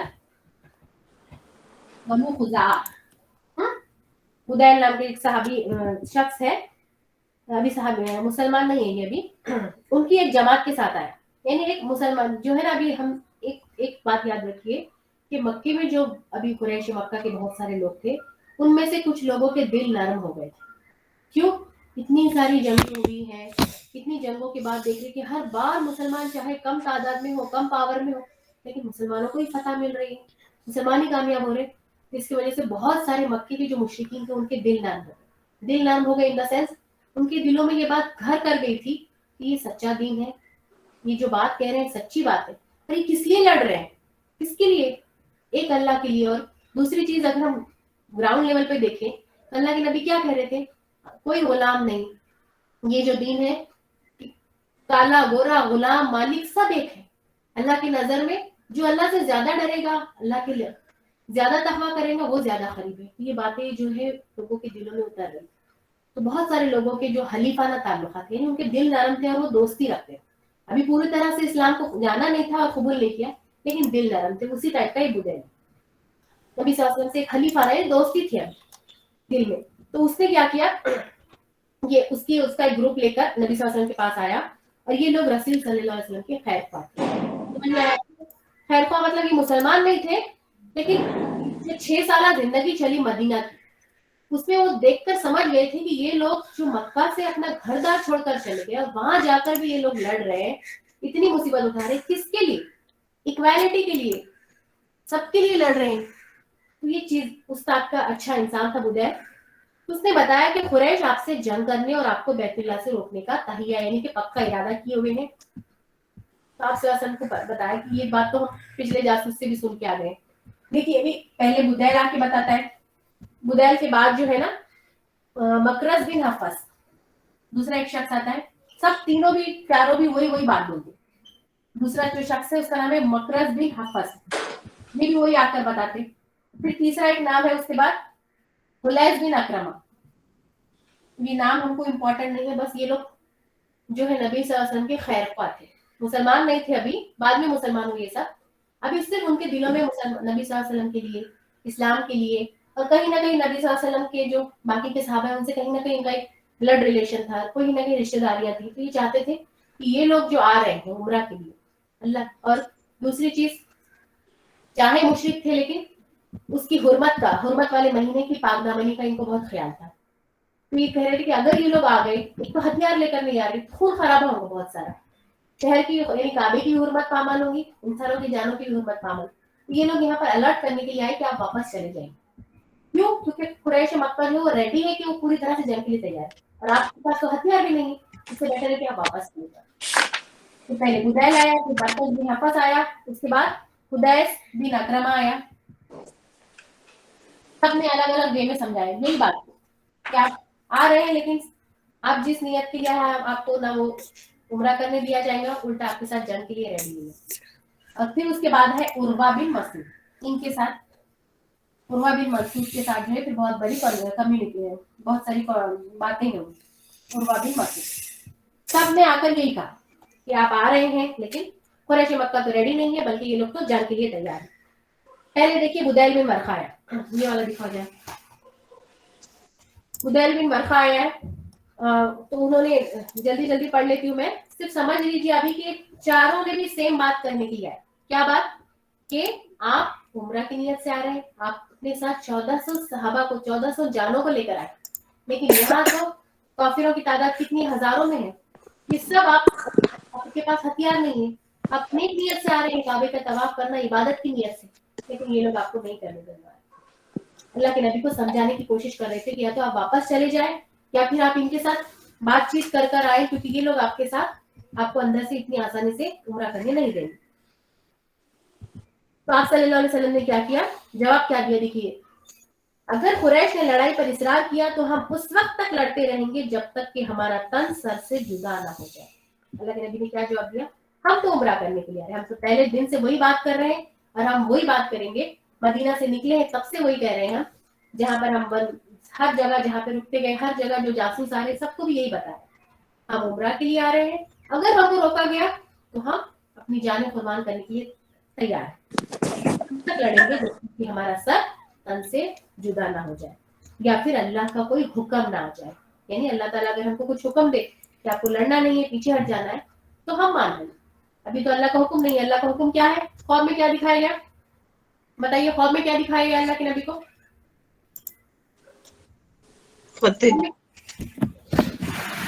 ख्वाब में तो सिर्फ इतना ही दिखाया गया, वगैरह नहीं दिखाया गया, पीसफुली जा रहे हैं, उम्रा कर रहे हैं और बालों की जो है वो कुर्बानी करके आ रहे हैं। मतलब इतना हुक्म है, उसको हम बढ़ते हुए आगे चलेंगे, उसके बाद अल्लाह की तरफ से हुक्म आया तभी रुकेंगे, अदरवाइज भी हम आगे बढ़ते चले जाएंगे। तो फिर रसूल सल्लल्लाहु अलैहि वसल्लम ने क्या किया, बुदैल से बातचीत की और फिर आगे बढ़ गए।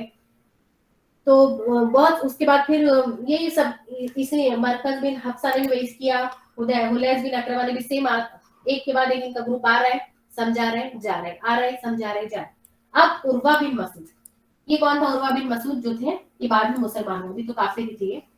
उर्वा बिन मसूद जो है, इसको थोड़ा सा इसी पर्सनालिटी की वजह से समझिए कि ये जो है ना एक बूढ़ा किस्म का लेकिन समझदार मैच्योर इंसान रहते हैं ना हमारे पास भी, जो खानदान के बड़े बुजुर्ग खरब किस्म का इंसान, इसको खुद कुरैश के जो बड़े बड़े सरदार थे उन सब ने मिलकर बोला कि जाओ उर्वा, तुम एक समझदार मैच्योर इंसान हो, हम भी खून खराबा नहीं चाहते, उनसे कह दो जाके कि वो लोग उम्रा के लिए हम उनको आने नहीं देंगे अंदर।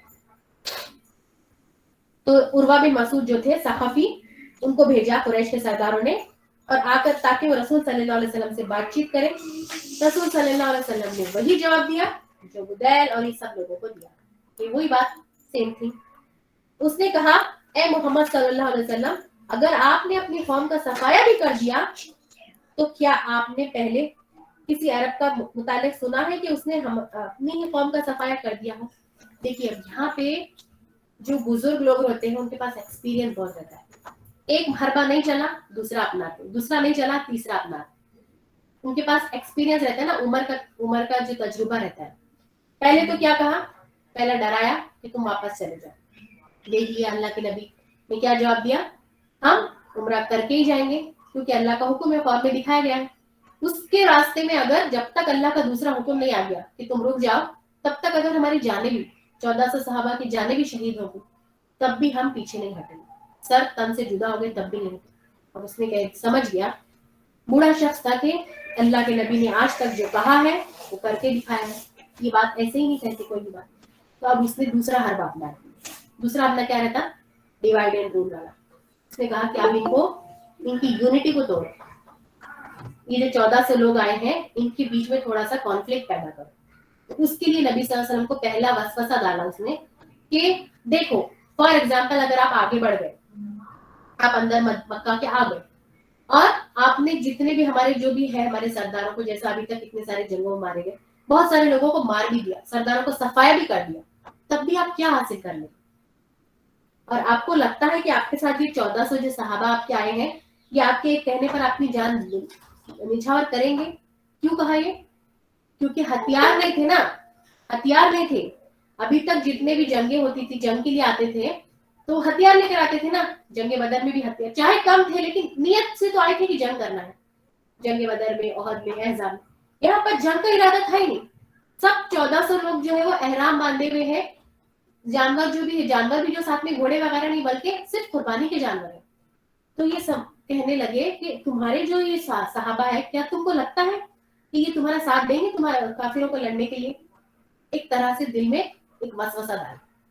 तो देखिए उसी वक्त ये ऐसे जैसे उसने कहा फौरन से, अगर ऐसी कोई सूरत आ गई, अगर आप हार गए यानी कि अगर आपको दुश्मन जो है आपके ऊपर गलबा पा ले, तो आपके इर्द गिर्द जो ये जो लोगों को देख रहा है सहाबा है, मुझे लगता है कि ये तो आपको छोड़कर भाग जाएंगे।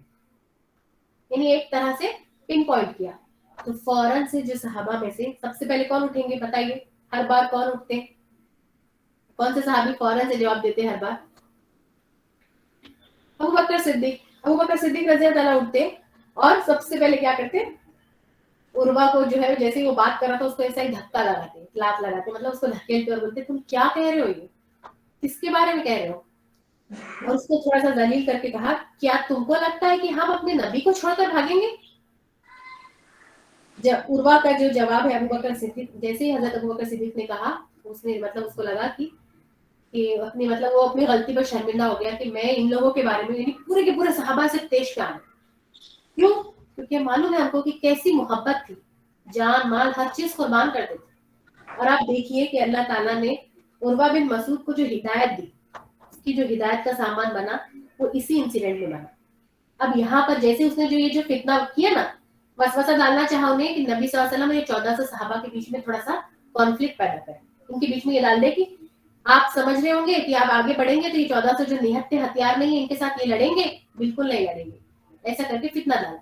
लेकिन जैसे ही कहना था, एक से बढ़कर एक सहाबा ने अपना मोहब्बत का इजहार शुरू कर दिया। अब वो देख के दंग हो गया और जब वो पहुंचा उसी बात की वजह से वो मुसलमान हो गए। सुभान अल्लाह।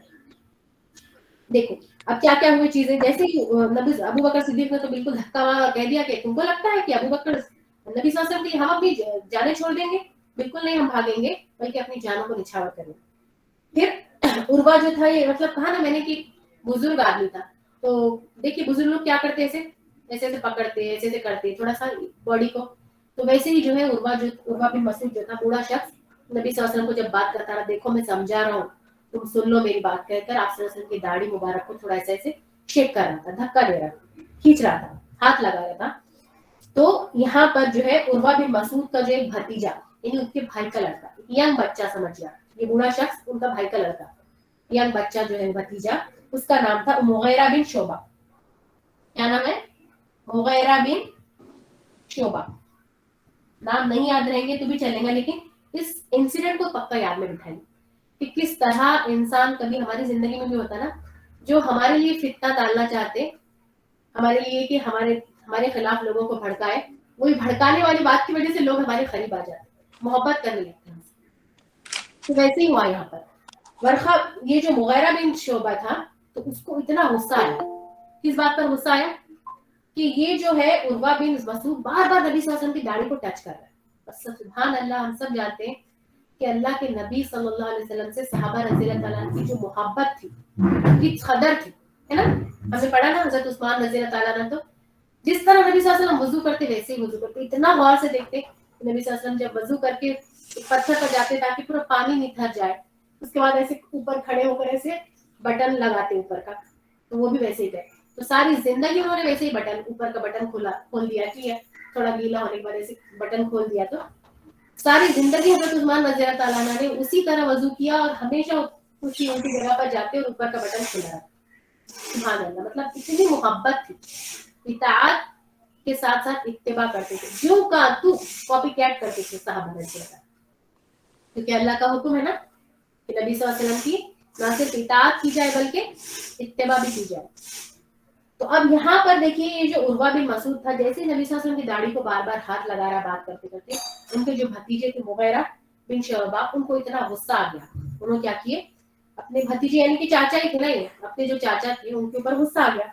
और गुस्सा आने के बाद क्या किया मुगैरा बिन शोबा ने, जैसे ही नबी सल्लल्लाहु अलैहि वसल्लम की दाढ़ी की तरफ हाथ लेके जा रहे, तलवार का जो पीछे का हिस्सा था ना कवर, तो तलवार का जो पीछे का दस्ता था वो लेकर उनके हाथ पे मारा, और हाथ पे मार के इशारे से बता रहे कि हाथ पीछे लो अपना, तुम्हारे अपने नापाक हाथों से मेरे प्यारे नबी सल्लल्लाहु अलैहि वसल्लम की दाढ़ी को नापाक मत करो।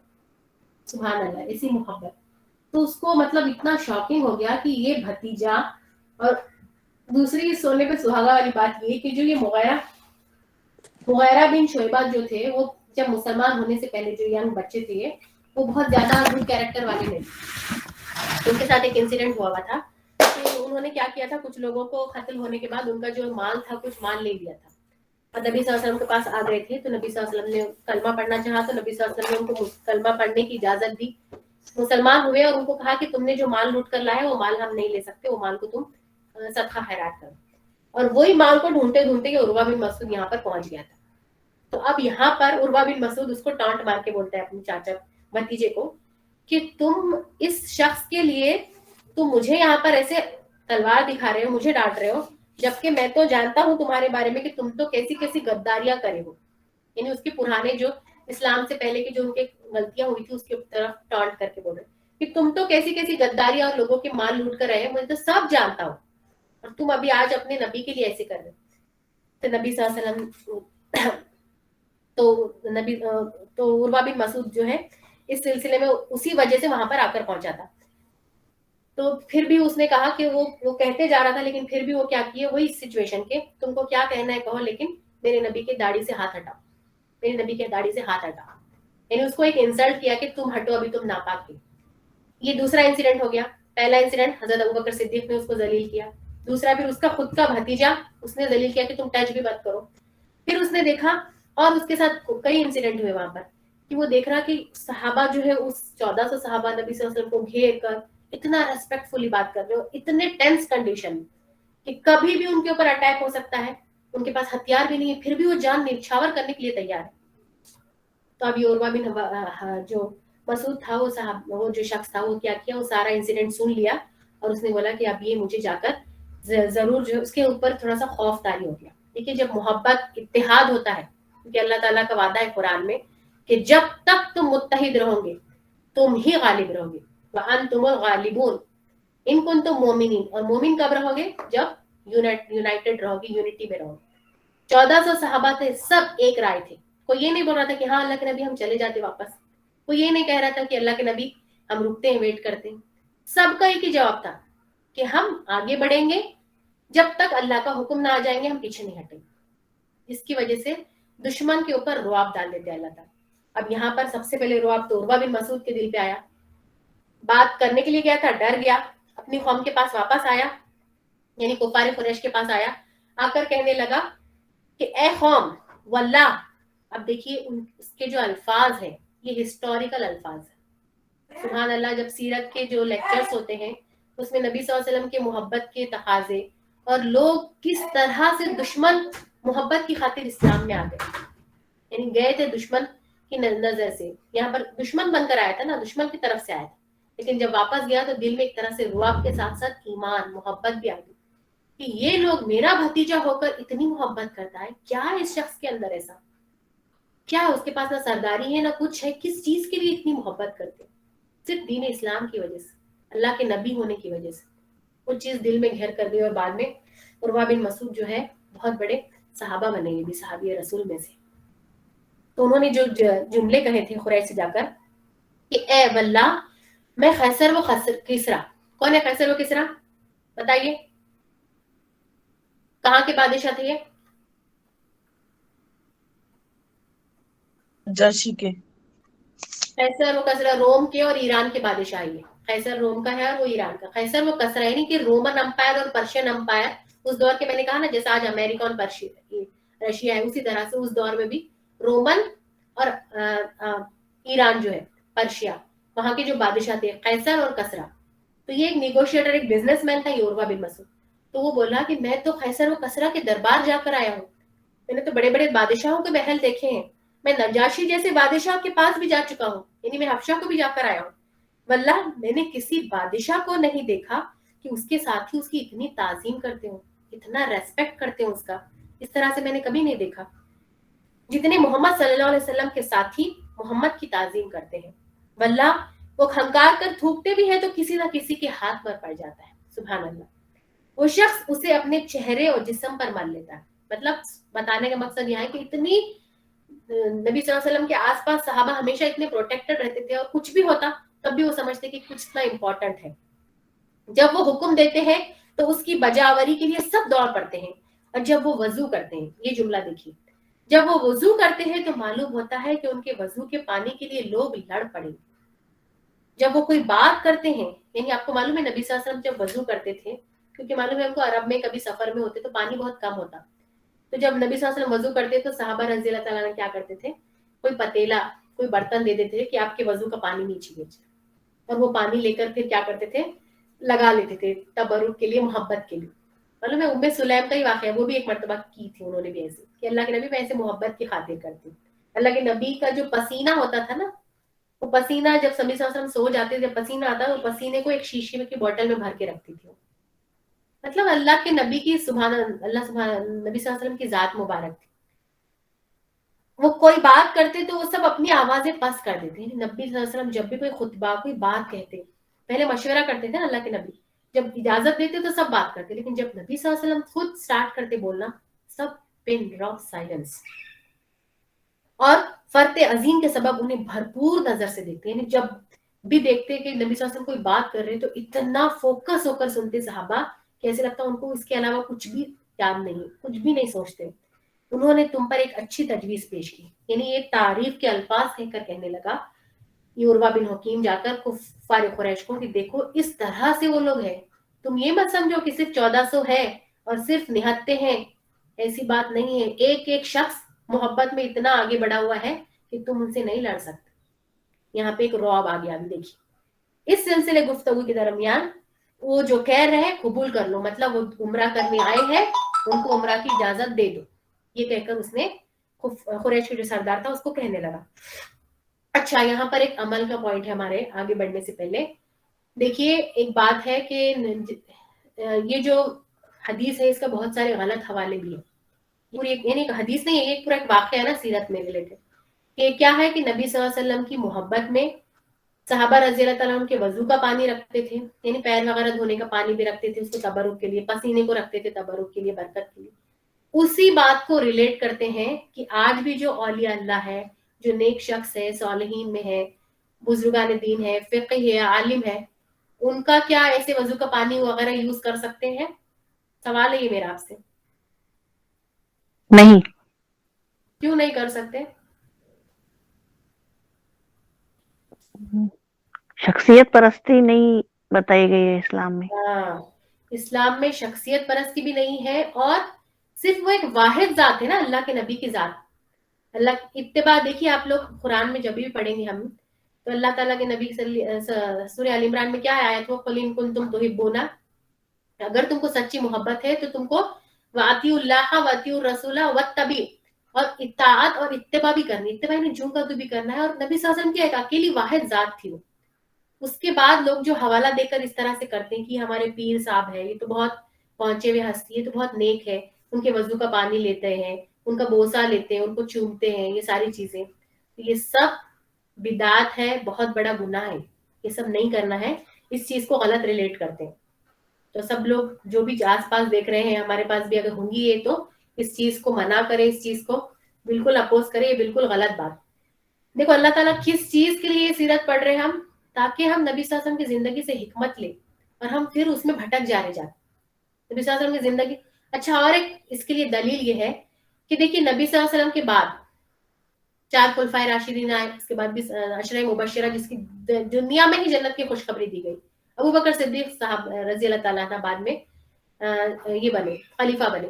کیا آپ نے ان کی پوری ہسٹری، آٹو بایوگرافی جو پڑھی ہے، کیونکہ ان کے اوپر بھی پوری کتابیں ہیں، اور اللہ تعالیٰ نے کہا کہ ہم اللہ کے نبی کی زندگی کو بھی اور صحابہ کی زندگی کو بھی قیامت تک محفوظ رکھیں گے، تاکہ وہ تمہارے لیے رول ماڈل بنے، تمہارے لیے یہ بنے، اسوہ حسنہ بنے. کیونکہ ہے نا حدیث میں ہے کہ قرآن کی جو، اگر آپ کو قرآن میں کچھ بات نہیں سمجھ میں آ رہی تو قرآن کی تفسیر آپ قرآن سے سیکھیں. قرآن سے کچھ چیزیں ہوتی ہیں نا، جیسا ابھی اب اس زمانے میں، جیسا اب پیزا کھانا ہے نہیں کھانا ہے، تو اب پیزا تو نبی صلی اللہ علیہ وسلم کے زمانے میں تھا ہی نہیں، تو کیسے کریں گے ہم؟ میدا، وہ ساری ریلیٹیوٹی کیسے کریں گے ساری چیزیں؟ تو قرآن کی تفسیر قرآن سے، پھر قرآن کی تفسیر حدیثوں سے، نبی صلی اللہ علیہ وسلم کی زندگی سے. وہاں پہ بھی کچھ ہم کو باتیں سمجھ نہیں آ رہی، یعنی کچھ چیزیں جب وہاں اس دور میں رائج نہیں تھی، تو پھر قرآن کی تفسیر ہمیں صحابہ کی زندگی سے، صحابہ یعنی جنہوں نے اپنی آنکھوں سے نبی صلی اللہ علیہ وسلم کو دیدار کیا، ان کو ہی صحابہ کہتے ہیں، اس کے آگے کے لوگوں کے لیے نہیں کہا. تو سوال یہ ہے کہ نبی صلی اللہ علیہ وسلم کے جو صحابہ تھے، ابو بکر صدیق، حضرت عمر رضی اللہ تعالیٰ عنہ، اگر نبی صلی اللہ علیہ وسلم کے بعد ان کی بھی وہی مرتبہ ہوتا، تو کبھی یہ دیکھا ہم نے کہ حضرت ابو بکر صدیق جب خلیفہ بنے تو لوگ اسی طرح جس طرح نبی صلی اللہ علیہ وسلم کا وضو کا پانی لیتے، نبی صلی اللہ علیہ وسلم کا بوسہ کرتے، ویسا حضرت ابو بکر صدیق کا کیے؟ کہیں ایک واقعہ ہے، آپ نے پڑھا، کہیں سنا؟ نہیں ہے. نہیں ہے. بس اتنی دلیل، اتنی عقل والوں کے لیے کافی ہے بات کہ یہ شرف، یہ عزت، یہ مقام صرف واحد نبی اکرم صلی اللہ علیہ وسلم کی ذات کے لیے. اور آج بالکل کتنا صحیح. مقام دے دیے نا، کتنا اس کو یعنی شرک کر دے رہے ہو ساری چیزوں میں. نبی صلی اللہ علیہ وسلم سے بھی بڑھ کے اور اللہ کے مقام کے برابر مقام دے دے رہے انسانوں. یہ بہت بڑا شرک ہے، بدعت ہے. اللہ تعالیٰ ہم کو، ہماری تمام جو بھی بہنیں ہیں جو اس غلط کاموں میں اور لاشعوری میں اس چیزوں میں پڑے ہوئے ہیں، اللہ تعالیٰ سب کو صحیح ہدایت دے، اور آپ ہم سب کو بھی جو پتہ چل رہا ہے ہم بھی آگے پہنچائیں، اور دلیل اس طرح سے ہی پیش کریں کہ دیکھیے نبی صلی اللہ علیہ وسلم کے بعد صحابہ نے کبھی نہ خود سے یہ مقام حاصل کیا، نہ دوسرے صحابہ نے. جیسا حضرت ابو بکر صدیق خلیفہ تھے، حضرت عمر نے کبھی ان کا بوسہ نہیں لیا اس طرح سے، کبھی وضو کا پانی ان کا یہ مقام یعنی اس طرح سے تعظیم سے نہیں لیا. کیوں نہیں لیا؟ کیونکہ صرف وہ ذات نبی اکرم صلی اللہ علیہ وسلم کی مقدس ہے، وہ مقام کسی اور کو نہیں ہے. وہ آخر الزمان ہے، نبی محمد صلی اللہ علیہ وسلم آخر پیغمبر ہے. خلیفہ ان کے بتائے ہوئے طریقے کو آگے لے کر چلے، انہوں نے راستہ دکھایا انہوں نے بس. تو یہ بات کو یاد رکھیے، بہت اہم بات ہے یہ. تو پھر دیکھیے اب یہاں پر کیا ہوا، عروہ بن مسعود پہ تھے ہم. عروہ بن، یہ تینوں چاروں نے بھی آ کر بتا دیے، عروہ بن مسعود نے بھی بتایا. کیا بتائے کہ دیکھو اب تم لوگ جو ہے ان کو معمولی مت سمجھو، جو بھی یہ پروپوزل دے رہے ہیں، یعنی عمرہ کے لیے آئے ہیں، ان کو عمرہ کرنے دو بول کر انہوں نے قریش کے سردار کو کہا. اب قریش کے جو ہے 70، اور اب یہ لوگ نے کیا کیا، اب انہوں نے کہا کہ ایک طرح سے دل میں ڈر تھا، اور جب ڈر ہوتا ہے تو فیس ٹو فیس سامنا کر سکتے کیا؟ نہیں کر سکتے. تو انہوں نے کیا کیا، قریش کے 70-80 لوگوں کو، کتنے 70 سے 80 لوگوں کو ایک گروپ تیار کیا، اور کہا کہ اب ہم ان کے اندر دیکھیے نہتے مسلمانوں سے لڑنے کے لیے ہمت نہیں تھی. کیوں نہیں تھی؟ بہت بڑا سبق ہے اس کے اندر. یونٹی تھی، محبت تھی، اور ایک اس پر جمے ہوئے تھے. اور آج ہم دنیا میں کتنے مسلمان ہیں، ہے نا؟ دنیا میں سیکنڈ نمبر پر ہے مسلمان آج. اتنے پاپولیشن میں ہے, پھر بھی آج مسلمان سے ڈرتے ہیں کوئی؟ یونٹی نہیں ہے ہمارے اندر. اگر ہم سب ایک ہو جائیں گے تو کسی کے دل میں نہیں آتا. رعب اللہ تعالیٰ خود ڈال دیں گے دل, لیکن مسلمانوں کے لیے رعب ہے ہی نہیں. بس ہم سب کو اللہ تعالیٰ ہم سب کو تمام مسلمانوں کو متحد کر دے, ایک اللہ اور ایک رسول کو ماننے والے بنا دے. تو یہ 70 اور 80 جو ہے کفار کے, جو شرعی کے, جو شریر قسم کے لوگ تھے, پرجوش نوجوان تھے, انہوں نے کیا پلان بنایا ابھی کہ اب ہم ڈائریکٹ, تو ان کے اندر ہمت نہیں تھی کہ ڈائریکٹ جا کر لڑے. 70-80 لوگوں کو پلان بنایا کہ جاؤ اور جا کر رات کے اندھیرے میں جا کر مسلمانوں کو, جہاں پر جو 1400 لوگ جو جہاں پر حدیبیہ کے پاس وہاں ٹینک ڈال کے رکے ہوئے, ان کے اوپر اٹیک کرو اور ان کو ختم کر دو, کیونکہ وہ ویری ایزی, رات کا وقت ہے, ان کے پاس ہتھیار بھی نہیں ہے, تم بڑے آسانی سے ان کو ختم کر دو. 80 لوگ آئے ہیں اور 1400 لوگ ہیں یہاں پر, صرف 1400 لوگ ایک جگہ تھوڑی, الگ الگ ٹینٹوں میں. تو یہ 70-80 لوگ آئے تھے, ہتھیار کے ساتھ آئے پورے, ہاں پورے ہتھیار وغیرہ لے کر, کہ رات کے اندھیرے میں ان سب کو کیا تیر اندازی کرو, ادھر سے تلوار بازی کرو, ختم. ان کے پاس تلوار نہیں ہے, ہتھیار نہیں ہے, کچھ نہیں. لیکن دیکھیے اللہ سبحانہ و تعالیٰ کی جب مدد ہوتی ہے, تو یہ لوگ آئے, جبل تنعیم سے اتر کر مسلمانوں کے کیمپ میں گھسائے. مقصد تھا کہ صلح کی یہ گفتگو ناکام ہو جائے. کیوں؟ کیونکہ اللہ کے نبی وہاں پر ویٹ کس لیے کر رہے تھے, آگے نہیں بڑھے.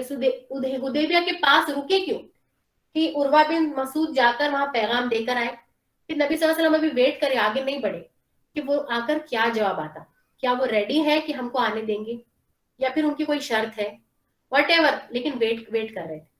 لیکن یہ ویٹ کرنے سے پہلے ہی سرداروں میں سے کچھ سرداروں نے پلان بنایا.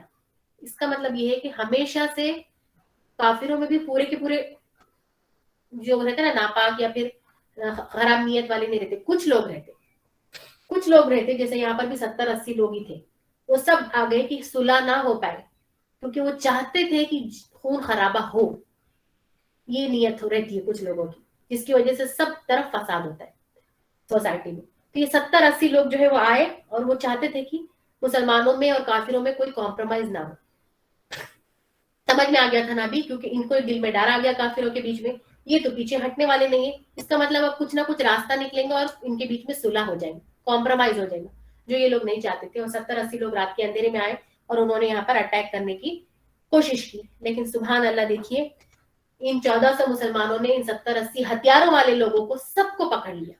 یعنی یہ لوگ جب تلواروں سے لڑنے کے لیے آئے, ان کو پکڑ لیا, ان کے ہتھیاروں کو لے لیا اور ان کو اپنے قابو میں کر لیا, اور ان کو گرفتار کر کر اللہ کے نبی کے پاس لے کر گئے. یعنی ان کو ختم نہیں کر دیا, ان کی تلواروں سے ان کو ختم کر کے خون خرابہ کر سکتے تھے. کیوں نہیں کیا؟ سوچیے, ایک 1 پوائنٹ صحابہ نے یہ لوگوں کو 70-80 لوگوں کو چاہے تو ختم بھی کر سکتے تھے, کیوں نہیں کیا ہوگا؟ وہ احرام میں احرام والے تھے, وہ حالت احرام میں تھے, خون خرابہ نہیں کر سکتے تھے, لیکن اپنی جان کا دفاع کرنے کے لیے کر سکتے ہیں. لیکن پھر بھی انہوں نے جان نہیں لی, بلکہ ان کو پکڑ لیا, ان کو گرفتار کیا, خون خرابہ نہیں کیا. احرام کی حالت میں تھے, تو انہوں نے صحابہ نے ان کو گرفتار کر کے نبی صلی اللہ علیہ وسلم کے سامنے کیا. تو سبحان اللہ, دیکھیے نبی صلی اللہ علیہ وسلم نے, دیکھیے یہ 80 لوگوں کو لے کر ہے نا, ان کو بندی بنا کر ان کے بدلے ہم کو عمرہ کرنے دو, ایسے بھی کر سکتے تھے. ہوتا ہے نا ایک انسان کا لاجک سمپل وے میں, لیکن اللہ کے نبی نے ایسے نہیں کیا. اللہ کے نبی نے ان سب کو معاف کر دیا کہ جاؤ تم آزاد ہو, you all are free, you can go. سب کو آزاد کر دیا اور معاف کر دیا کہ اب تم نے جو ہمارے اوپر اٹیک کیا, دھوکے سے مارنے کی سازش کی, اس کے بدلے ہمارا تم سے کوئی بدلہ نہیں ہے, تم جا سکتے ہو. سب کو معاف کر دیا. سوچیے اب یہ لوگ واپس گئے ہوں گے تو سب کے 70-80 کے 80 دل بدل گئے ہوں گے, اور فتح مکہ کے بعد تو یہ سب کے سب مسلمان ہو گئے. جو اسلام کے بارے میں پروپیگنڈا کیا ہے, اسلام کیسے پھیلا, کیا بولتے ہیں لوگ, تلوار کی نوک پہ. یہاں دیکھیے اسلام جو ہے اخلاق معافی کی وجہ سے پھیلا. فتح مکہ جب پڑھیں گے ہم تو سب کو سمجھ میں آ جائے گا, ساری دنیا میں اعلان سچ دل سے ہم کو سمجھ میں آ جائے گا کہ اسلام صرف اور صرف اخلاق کی وجہ سے پھیلا. عام معافی, سب کو معاف. جس نے ہمارا نبی صلی اللہ علیہ وسلم کے چچا کو کلیجہ چبایا اس کو معاف, جس نے پورے خاندان والوں کو ختم کیا اس کو معاف. سب کی معافی اتنا آسان نہیں ہوتا, لیکن اس معافی کے بعد وہ تلوار کا زخم نہیں رہتا, لیکن وہ معاف کرنے کے بعد دشمن کو لگتا میں نے اتنا برا کیا پھر بھی یہ لوگ میرے ساتھ اچھا رہ رہے ہیں. تو یہ ضرور یہ دین کیا ہے جاننا چاہتے ہو. جب دین جاننا کوشش کرتے تو دین تو ایسے ہے ہی, اللہ کی کتاب ایسے ہی کہ اگر تم پڑھو تمہارے دل میں اتر جاتی. اور وہ تو تھے عربی لوگ, سب پڑھنا جانتے تھے, سب ان کی اپنی زبان تھی, اور اس طرح سے پورے کے پورے مسلمان ہو گئے. تو اب یہاں پر دیکھیے اللہ کے نبی نے ان سب کو معاف کر دیا, گرفتار کر کے ان کو معاف کر دیا. اب تو ہے تو جو باقی کے لوگ تھے ان کے اوپر پھر سے رعب, کہ ان کو تو ان کے سامنے دشمن آیا اور وہ دشمن کو بھی معاف کر دیا, اب یہ بھی واپس چلے گئے. اب یہ لوگوں کے اوپر رعب آ گیا. اب ان کے پاس اونلی ون چوائس, کہ ہم ان سے لڑ نہیں سکتے, چاہے یہ ہتھیار میں ہے, تو ہم ان کے ساتھ کیا کریں گے, کمپرومائز کریں گے, ان کے ساتھ بات چیت کریں گے, ایگریمنٹ کریں گے کچھ نہ کچھ. اب یہ لوگ ایگریمنٹ کے لیے تیار ہو گئے. تو جو رعب طاری ہوا اس میں صلح کا ان کا دھیان بڑھ گیا, یعنی کہ صلح کچھ لوگ چاہتے تھے, لیکن اس واقعے کے بعد سب جتنے بھی کفار کے الگ الگ ہم نے دیکھا نا, بنو عدی ہے, بنو تیم ہے, بڑے الگ الگ قبیلے جو تھے, سب نے ایک رائے کی اور سب نے کہا کہ نہیں, اب ہم یہاں پر بیٹھ کے کمپرومائز کریں گے, صلح کریں گے, بات چیت کریں گے, نو لڑائی جھگڑا. ہم یہ مسلمان آنے والے ہیں ان کے ساتھ لڑائی جھگڑا نہیں کریں گے, بلکہ ہم بات چیت کریں گے. تو عروہ بن مسعود جس مقصد کے لیے گیا تھا, پھر اس کے بعد نبی صلی اللہ علیہ وسلم کے لیے بات چیت کے لیے, اور اس کا جو اللہ تعالیٰ نے جو رعب ڈالا جو معافی کے بعد, اس کے لیے قرآن میں سورہ فتح کی آیت نمبر 48 میں ہے, وَهُوَ الَّذِي كَفَّ أَيْدِيَهُمْ عَنْكُمْ وَأَيْدِيَكُمْ عَنْهُمْ بِبَطْنِ مَكَّةَ مِنْ بَعْدِ أَنْ أَسْفَرَكُمْ عَلَيْهِمْ. دیکھیے سبحان اللہ, وہی ہے جس نے بطن مکہ میں یعنی مکے کی پیٹ میں ان کے ہاتھ تم سے روکے. کس نے رعب ڈالا تھا, یہ رعب کس نے ڈالا, یہ اللہ سبحانہ و تعالیٰ نے, اور تمہارے ہاتھ ان سے روکے. یعنی اللہ تعالیٰ نے اس وقت مسلمانوں کو یہ سبق دیا, کہ ورنہ چاہتے تو مسلمان اپنا ڈیفینڈ کرتے کرتے کسی ایک کو قتل کر دیتے, لیکن اللہ تھا کہ کسی ایک کو بھی وہاں پر قتل ہونے نہیں دیا. اللہ تعالیٰ ان کے دلوں میں وہ خوف ڈالا کہ نہیں, ہم حالت احرام میں ہم قتل نہیں کر سکتے. اللہ تھا کہ یہ خون خرابے کو بچایا اس نے دونوں طرف سے. اس کے بعد کہ تم ان کو قابو, اس کے بعد کہ تم کو ان پر قابو دے چکا تھا. یعنی جب یہ لوگ ہتھیار آج پکڑے گئے, اس کے بعد اللہ تعالیٰ نے چھوڑ دیا, پورا قابو دے دیا. اس کے بعد بھی اللہ تعالیٰ نہیں تھا کہ ان سب کو اللہ تعالیٰ نے ان کو معاف کرنے کے لیے توفیق دی.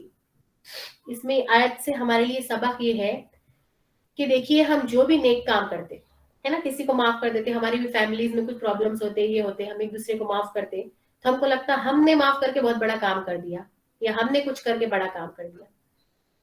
ہم جو بھی نیکی کرتے ہیں تو یہ کس کی وجہ سے ہوتی ہے, کس کی طرف سے ہوتی ہے, اللہ سبحانہ و تعالیٰ کی طرف سے, اللہ سبحانہ و تعالیٰ کی توفیق سے ہوتی ہے. ہم سب کا کوئی بھی کمال نہیں ہوتا, کسی انسان کا کوئی کمال ہے ہی نہیں, اس کے اندر یہ چیز ہے ہی نہیں. ہم کو خود اللہ نے بنایا, ہمارے دل کو, ہمارے دماغ کو, اور اس میں بھی ہدایت, جو بھی نیکی کی توفیق ہے وہ صرف اور صرف اللہ سبحانہ و تعالیٰ کی وجہ سے ہوتی ہے. جب یہ احساس ہم کو بار بار ہوتا رہے گا نا, تو ہمارے اندر کبر تکبر آ ہی نہیں سکتا. ورنہ انسان دھوکے میں ہے, پتہ نہیں نیکی کر کے نیکی کو کھو بیٹھے اور نیکی کی وجہ سے فتنے میں پڑ جائے کہ میں نے تو اتنا بڑا کام کر دی, ہو سکتا ہے اس کام کی وجہ سے مجھے جنت مل جائے. امید رکھنا ہے, لیکن اس میں اتنا حد سے آگے نہیں بڑھنا ہے, پھر اس کی وجہ ذرہ برابر بھی, کیونکہ حدیث کیا ہے, جس کے دل میں رائے کے دانے کے برابر بھی تکبر کبر بڑائی ہوگی وہ جنت میں جا ہی نہیں سکتا. تو رائے کا دانہ یہی ہے, پتہ ہی نہیں ہے, ہم کو پتہ بھی نہیں چلتا کہ ہم یہ نیکی کریں, اور ہم کو لگتا کہ میری وجہ سے ہوا, میں نہیں جاتی تو یہ ہوتا ہی نہیں تھا کام. اللہ کی توفیق کی وجہ سے ہے نا. ہم نے دیکھتے نا صحابہ رضی اللہ تعالیٰ عنہ اتنے بڑے بڑے کارنامے, اتنی بڑی بڑی اطاعت قربانی کرتے, اور اس کے بعد کیا کہتے, وما توفیق الا باللہ لا حول ولا قوت الا باللہ. جو کچھ ہے بس اللہ کی توفیق سے. اللہ تعالیٰ ہم کو بھی ایسے ہی بنائے. پہلے تو ہماری سے نیکیاں بڑی مشکل سے ہوتے ہیں, اس کے بعد ہم اس کو ویسٹ کر دیتے ہیں بول بول کے. تو اللہ تعالیٰ پہلے نیکیوں کو بند کرنے اور پھر اس کو سنبھالنے والا بنائے. تو اب دیکھیے اب کیا ہوا, یہ مسلمانوں کے اس میں دھاپ بیٹھ گئی, کافروں کے اوپر دھاپ بیٹھ گئی. اب یہ ریڈی ہو گئے کہ اب ہم کیا کریں گے, جنگ نہیں کریں گے. یہ مسلمانوں یہ لوگ جو خالد بن ولید کا لشکر, ادھر سے حبشیوں کا لشکر, یہ جو ان کی جو پلاننگ تھی, فرسٹ پارٹ پلان تھا کہ مسلمانوں کو روکیں گے اور ان سے لڑائی کریں گے مکے کے اندر انٹری میں, وہ پلان ان کا فیل ہو گیا. بلکہ یہ لوگ نے اب ڈیسائیڈ کر لیا کہ اب ہم کیا کریں گے, صلح کریں گے, ہم بیٹھ کے بات چیت کریں گے. اب اس کے لیے پھر کیا کیا انہوں نے, پہلے تو عروہ بن دیکھا تو نبی صلی اللہ علیہ وسلم نے کہا کہ اب ان کا تو ایک آ کر گیا ہے, عروہ بن مسعود. اب نبی صلی اللہ علیہ وسلم نے سوچا کہ جس طرح ان کی طرف سے ایک بات ہمارے سامنے آئی, اب دس از دا ٹائم کہ ہم بھی ہمارے ایک شخص کو اپنی بات پیش کرنے کے لیے وہاں کا جو سردار ابو سفیان کے پاس بھیجتے ہیں. تو کس کو بھیجا؟ کون سے صحابی کو بھیجا مسلمانوں میں سے؟ آپ صلی اللہ علیہ وسلم کے داماد کون تھے؟ عثمان بن عفان. عثمان حضرت بن عفان رضی اللہ تعالیٰ عنہ. اب یہاں سے دیکھیے بہت اہم ایک ایک لمحے ایک ایک سٹیپ میں ہمارے لیے سبق ہے. یہ جو عمرہ حدیبیہ سے صلح حدیبیہ ہوئی ہے اس میں مسلمانوں کے لیے بہت بڑا سبق ہے. اور مجھے لگتا ہے آج کے جو حالات ہیں ہمارے، ہم لوگ جو مسلمان دنیا بھر میں پریشان ہیں، بس یہی کنڈیشن میں ہے. سب عمرہ حدیبیہ کرنا چاہ رہے ہیں اور سچویشن وہی ہے صلح حدیبیہ آنے کے لیے. تو اس کے لیے ہم کو بس متحد ہونا ہے، آگے بڑھنا ہے، ایک ہونا سب سے پہلے ضروری ہے. بہت بڑا لیسن ہے اس کے اندر. تو اللہ کے نبی نے کمیونیکیشن کے لیے، بات چیت کے لیے، نیویگیشن کے لیے جو ہے عثمان بن عفان رضی اللہ تعالیٰ عنہ کو بھیجا. کس کے لیے؟ کہ جائے اور قریش مکہ سے بات چیت کرے کہ ہم جنگ کے لیے نہیں آئے ہیں، ہم عمرہ کرنے کے لیے آئے ہیں، ہمیں عمرہ کرنے دو. عثمان بن عفان رضی اللہ تعالیٰ عنہ مکے کے اندر چلے. باقی نبی صلی اللہ علیہ وسلم 14 صحابہ کہاں رکے ہوئے ہیں؟ اور رکے ہوئے سب کے سب ابھی 1400 صحابہ جو صحابہ نکلے ہوئے ساتھ میں حدیبیہ کے مقام پہ. حدیبیہ جو گاؤں ہے، کنواں ہے، وہاں پر ہی پڑاؤ ڈالے والا ہے، ٹینٹ ڈالے ہوئے ہیں اور وہ کنویں کے پاس پانی پی رہے ہیں. اور مطلب کنواں ہے، کنواں کیوں دیکھ کر رکتے تھے؟ کیونکہ پہلے زمانے میں اور عرب میں آج بھی جو ہے، آج تو بہت ہے، عرب میں جو ہے پانی کی قلت، ریگستان، جہاں کنواں ہوتا وہاں پڑاؤ ڈالتے پانی کی پینے کے لیے، کھانے کے لیے تو کیا کھجور وغیرہ ساتھ میں ہوتے. تو جہاں پر پانی کا انتظام ہوتا وہاں پر رکتے تھے. تو یہاں پانی کا انتظام تھا، اس لیے یہاں پر پڑاؤ ڈالا. بدر میں بھی دیکھیے جہاں پر جنگ کے لیے رکے، بدر کا کنواں تھا وہاں پر رکے، کنویں کے پاس رکتے تھے تاکہ پانی تو بیسک نیڈ ہے اس لیے. تو اب یہ باقی کے صحابہ جو ہے نبی صلی اللہ علیہ وسلم اور باقی صحابہ حدیبیہ کے پاس رکے ہوئے، اور صرف عثمان بن عفان کو مکہ بھیج دیا کہ جاؤ، جا کر نیگوشیٹ کرو، بات چیت کرو اور اپنا پیغام وہاں تک پہنچاؤ. اب دیکھیے حضرت عثمان بن عفان رضی اللہ تعالیٰ عنہ رسول صلی اللہ علیہ وسلم نے طے کیا کہ قریش کے پاس بھیجے. تو وہ روانہ ہو گئے اور انہیں حکم دیا کہ مکے کے کمزور مومن مردوں کے پاس جا کر انہیں قریبی فتح کی بشارت سنائے. دیکھیے یہ بہت امپورٹنٹ پوائنٹ، جو سیرت کے لیکچرز ہوتے ہیں اس میں یہ بات نہیں بتائی جاتی ہے، باریک بین کی بات ہے یہ کہ عثمان بن عفان کو 2 کام بھیجے. پہلا کام تو جاؤ تم جا کر اپنا میسج وہاں کے سرداروں کو بھیج دو. اور تم جب، کیونکہ 2 مقصد کے لیے آ رہے تھے یہ لوگ. پہلا مقصد کیا تھا؟ مکہ جو جا رہے تھے 2 مقصد تھے، بتائیے 2 مقصد یاد رکھیے. پھر عثمان بن عفان کو جو بھیجا پھر اگین 2 مقصد کے لیے. پہلے مکہ جو جا رہے تھے صحابہ کے 2 مقصد کون سے تھے؟ عمرہ کرنا تھا. عمرہ کرنا ہے. دوسرا شروع میں بتایا نا میں نے، دوسرا کیا تھا؟ مہاجرین جو اپنے گھر بار چھوڑ کے آئے تھے وہ کس لیے جا رہے ان تھے؟ سے ملاقات کرنا تھا، ان کو اسلام کی دعوت دینا تھا. محسن لوگ جو تھے ان کے، جیسا ابھی یہ جو تھے حضرت عباس رضی اللہ تعالیٰ عنہ مسلمان ہو گئے تھے، لیکن ان کی بیوی بچے، ان کی فیملی پوری مکے میں ہی تھی. تو بہت سارے لوگوں کے فیملیز اٹکے ہوئے تھے. تو 2 کام کیے. تو اللہ کے نبی نے بھی جب عثمان رضی اللہ تعالیٰ عنہ کو مکہ بھیجا تو 2 حکم دے کر بھیجا. پہلا کام کہ جاؤ اور جہاں کے سردار جو بھی ہیں ان کو جا کر اپنا میسج دے دو کہ ہم عمرے کے لیے آئے ہیں، ناٹ فار جنگ. دوسرا میسج تھا کہ آپ کیا کریے مکے کے جو کمزور مومن مسلمان ہیں، کیوں؟ کیونکہ جو سچے دل سے مسلمان ہو رہے تھے ان پہ واپس سے ظلم و زیادتی شروع تھی وہاں پر. تو مکے کے جو مسلمان مرد اور عورتیں، ان کے پاس جو رشتہ دار بھی ہیں اور جو کمزور مسلمان ہیں، ان کو جا کر کہہ دو کہ آپ فتح کی بشارت سنا دو. دیکھیے اللہ کے نبی کو جو خواب تھا اس کے بارے میں یہ کہ اب بہت جلد مسلمانوں کی فتح ہونے والی ہے. اب مکے میں تم کو زیادہ دن تکلیفیں نہیں اٹھانا ہے. یہ مکہ اب یہ دارالشرک سے دارالاسلام ہونے والا ہے بہت جلد، اور یہ بہت جلد ہوا بھی. 6 ہجری میں یہ میسج ہوا صلح حدیبیہ، اور 8 ہجری میں یہ دارالاسلام بن گیا مکہ قیامت تک کے لیے.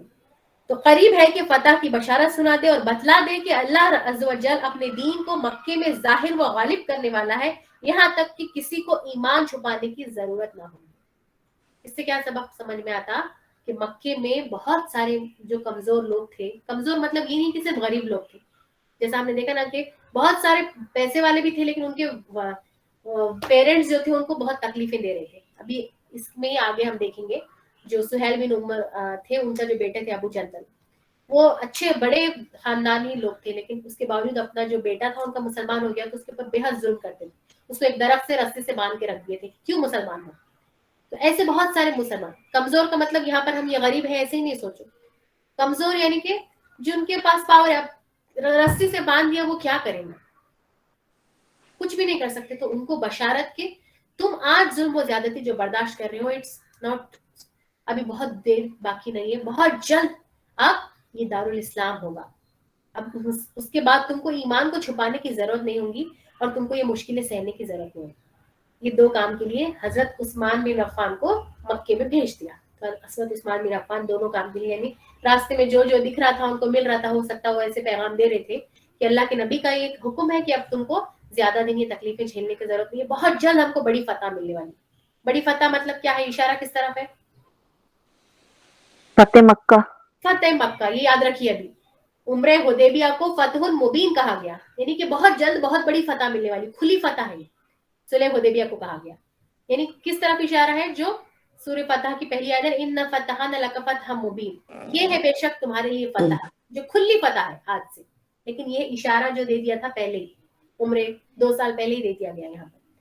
تو اب یہاں پر دیکھیے کہ حضرت عثمان رضی اللہ تعالیٰ نے یہ کہہ کر آگے بڑھ گئے، اور اب عثمان رضی اللہ تعالیٰ نے مکے میں داخل ہوئے اور پیغام پہنچایا. قریش نے پیشکش کی. اب دیکھیے یہاں پر عثمان رضی اللہ تعالیٰ نے، یہاں پر عثمان رضی اللہ تعالیٰ نے گئے اور جا کر وہاں کا جو ابو سفیان تھا فار ایگزامپل، وہاں پر اس کو بات پیش کی کہ ہم کو عمرہ کرنے دو. نبی صلی اللہ علیہ وسلم اور 1400 صحابہ جو ہے حدیبیہ کے پاس رکے ہیں، اگر آپ اجازت دے تو ہم آ کر پیسفلی امن کے ساتھ عمرہ کریں گے، پھر واپس چلے جائیں گے. لیکن اب انہوں نے کیا کیا، حضرت عثمان کو کہا کہ نہیں نہیں نہیں، ہم یہ پیشکش رد کرتے ہیں، ہم تمہارا جو پروپوزل ہے ہم نہیں سنیں گے. کیونکہ دیکھیے اب ان کو کیا لگ رہا تھا کہ دیکھو ہم اگر ایک بار انٹری کر دیں گے تو پھر وہ لوگ مسلمان آئیں گے، ان کے طریقے سے سب عبادتیں کریں گے، ان کو دیکھ کر ہی کمزور مسلمان بھی پورے ایک ہو جائیں گے، سب کے سب مسلمان ہو جائیں گے اور ان کا غلبہ بڑھے گا. جس طرح سے مدینہ میں یہ لوگ اسلامک اسٹیٹ بنا رہے اس طرح مکہ میں بھی یہ لوگ اسلامک اسٹیٹ بنا دیں، ان کا غلبہ ہو جائے گا. یہ ڈر تھا ان کو نہیں آنے دینا چاہیے ابھی، کیونکہ ان کا جو طواف کا طریقہ، اس میں ان کے بت رکھے ہوئے ہوتے تھے، سب جاہلانہ رسم و رواج، حج اور عمرے کے طریقے. ان کا اسلام کا طریقہ اگر اپنا لیں گے تو باقی کے سارے جو کمزور لوگ ہیں وہ سب بھی ان کی حمایت میں آگے بڑھ جائیں گے. تو انہوں نے کہا نہیں نہیں نہیں، ہم نہیں آنے دیں گے. ہاں ایک راستہ ہے، ہم صرف تم کو آنے دیں گے. اب تم آ گئے ہوں گے نا، تو ہم تم آ گئے، ابھی تم بزنس مین ہو بہت بڑے. حضرت عثمان مطلب ایک عام انسان تھے کیا؟ بہت بڑے بزنس مین تھے مکے کے، بہت مالدار انسان تھے. تو حضرت عثمان کو کہا کہ اب تم آ گئے ہو تو ہم تم کو اجازت ہے کہ تم جاؤ، احرام باندھے ہوئے جاؤ، کعبے کا طواف کرو، عمرہ کرو اور تم واپس جاؤ، لیکن ہم باقی لوگوں کو ہم اجازت نہیں دیں گے. اب تم آ گئے ہو، ہم تمہاری جان بخش دیں. لیکن حضرت عثمان رضی اللہ تعالیٰ نے سوچنے کا ٹائم لیا کہ ابھی ایک اور بات کرتے ہیں. لیکن فوراً سے حضرت عثمان رضی اللہ تعالیٰ نے ایک چیز کا ریجیکشن کیا کہ نہیں، جب اللہ کے نبی کو اور میرے باقی ساتھیوں کو اجازت نہیں ہے تو میں اکیلے بھی عمرہ نہیں کروں. دیکھو انسان یونٹی ایسا بھی رہتا ہے کہ ہم جب سب مل کر چلتے ہیں، اس میں سے جب ہم الگ ہو جاتے ہیں، کبھی نکل جاتے ہیں، تو کبھی کبھی آتا ہے ایسا ٹائم آتا ہے کہ صرف ہمارا فائدہ ہو رہا ہے، باقی سب کا نقصان. تو انسان کیا کرتا ہے، کمزور پڑتا ہے، بولتا ہے کہ باقی کا چھوڑ دو، پہلے اپنا تو فائدہ دے دو. لیکن حضرت عثمان نے ایسا کیا کہ یہاں پر حضرت عثمان نے کہا نہیں، جب اللہ کے نبی کو اجازت نہیں مل رہی ہے تو میں بھی عمرہ نہیں کروں. اور پھر انہوں نے سوچا حضرت عثمان نے کہ میں کچھ اور بات چیت کے لیے ویٹ کروں، یہاں پر میں کچھ اور سرداروں سے ملوں بول کر وہ وہیں پر گفتگو کے لیے رک گئے. اتنے میں کیا ہوا، اللہ کے نبی تک ایک افواہ اڑ گئی، ایک غلط خبر پہنچ گئی. اللہ کے نبی 1400 صحابہ کے ساتھ بیٹھے ہیں، ان تک ایک خبر آ گئی، اور وہ خبر یہ آئی، جھوٹی افواہ، کہ حضرت عثمان شہید کر دیے گئے. کیا خبر آئی؟ حضرت عثمان نعوذ باللہ شہید کر دیے گئے، ان کو قتل کر دیا گیا.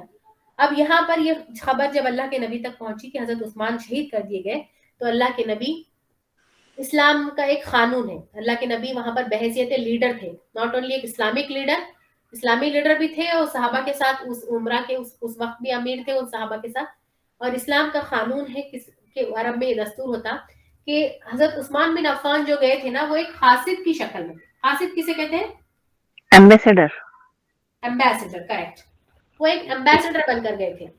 جیسا ابھی ہمارے پاس بھی دیکھتے ہیں نا انڈیا میں، جیسا ابھی سعودی کا کوئی ایمبیسڈر آتا ہے، अमेरिका को कोई एम्बेसडर बनकर वहाँ का फॉरेन मिनिस्टर, होम मिनिस्टर आते हैं, तो उसका एक उसकी बेहुरमती के ऊपर ही हमारे पास तो कितने लॉज हैं कि अगर वो आए उनके खिलाफ स्पीच में एक दो वर्ड्स भी अगर गलत हो गए तो केस हो जाता है कि वो एम्बेसडर के खिलाफ, मतलब वो नेशन के खिलाफ बात हो गई या के खिलाफ बात हो गई और कितने सारे केसेस हो जाते हैं। लेकिन अभी देखिए यहाँ पर अल्लाह के हजरत उस्मान बिन अफ़्फ़ान के बारे में तो ये खबर आई कि उनको कत्ल कर दिया गया है, नऊज़-बिल्लाह। ये अफवाह थी लेकिन यहाँ तक खास गलत खबर पहुंच गई। हो सकता किसी और का कत्ल हुआ था, वो बदगुमानी क्यों उनका हो गया, वल्लाहु आलम। तो वो खबर झूठी खबर पहुंच गई, अल्लाह की मशीयत थी ये भी। लेकिन अब यहाँ पर इस्लामी लॉ के हिसाब से अगर किसी एम्बेसडर का, इस्लामी खासिद का अगर कत्ल कर दिया जाता है, यानी कोई पैगाम, वो अकेला पैगाम नहीं था, ये 1400 लोगों की तरफ का पैगाम था, उसको कत्ल करना मतलब ये पैगाम का रिजेक्शन भी हो गया और उस आदमी के कत्ल का क़िसास भी जरूरी है और उसके लिए जंग वाजिब हो जाती है। तो यहाँ पर अल्लाह के नबी ने फिर कहा कि कासिद को कत्ल करने के मानी है ऐलाने जंग। यानी अब यहाँ पर अल्लाह के नबी ने, अभी तक क्या था, देखिए हम शुरू से कब से पढ़ रहे हैं, हर बार अल्लाह के नबी का जुमला क्या था, हम जंग के लिए नहीं आए हैं, हम उम्रा करने के लिए आए हैं, हम आगे बढ़े। लेकिन यहाँ फर्स्ट टाइम देखिए नबी सल्लल्लाहु अलैहि वसल्लम के अल्फाज कि कब कौन सी बात कहनी चाहिए, कब कौन सा डिसीजन लेना चाहिए, कब कौन सा लॉ एंड ऑर्डर फॉलो करना चाहिए। अल्लाह के नबी का यहाँ पर देखिए फैसला, हुक्म और इस्लाम के हिसाब से जो फैसला था कि अब ये कासिद का कत्ल यानी उस्मान का कत्ल जो है अब जंग का ऐलान करता है। यानी अब हम उम्रा के लिए आए थे लेकिन हमारे लिए अब ज्यादा इंपॉर्टेंट फर्स्ट काम है कि उस्मान के कत्ल का बदला लेना।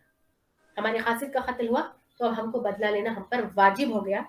और उसके लिए रसूल सल्लल्लाहु अलैहि वसल्लम ने फरमाया हम उस जगह से टल नहीं सकते यहाँ तक कि इन लोगों से मारे का आरई ना हो जाए। ला नबरहु हत्ता नुनाजिज़ल कौम, यानी अब हम पीछे हट ही नहीं सकते। अब हम पर पहला इंपॉर्टेंट वर्क उम्रा तो बाद में है, अब हमारे लिए सबसे इंपॉर्टेंट चीज है कि हम पहले उस्मान के कत्ल का बदला लें।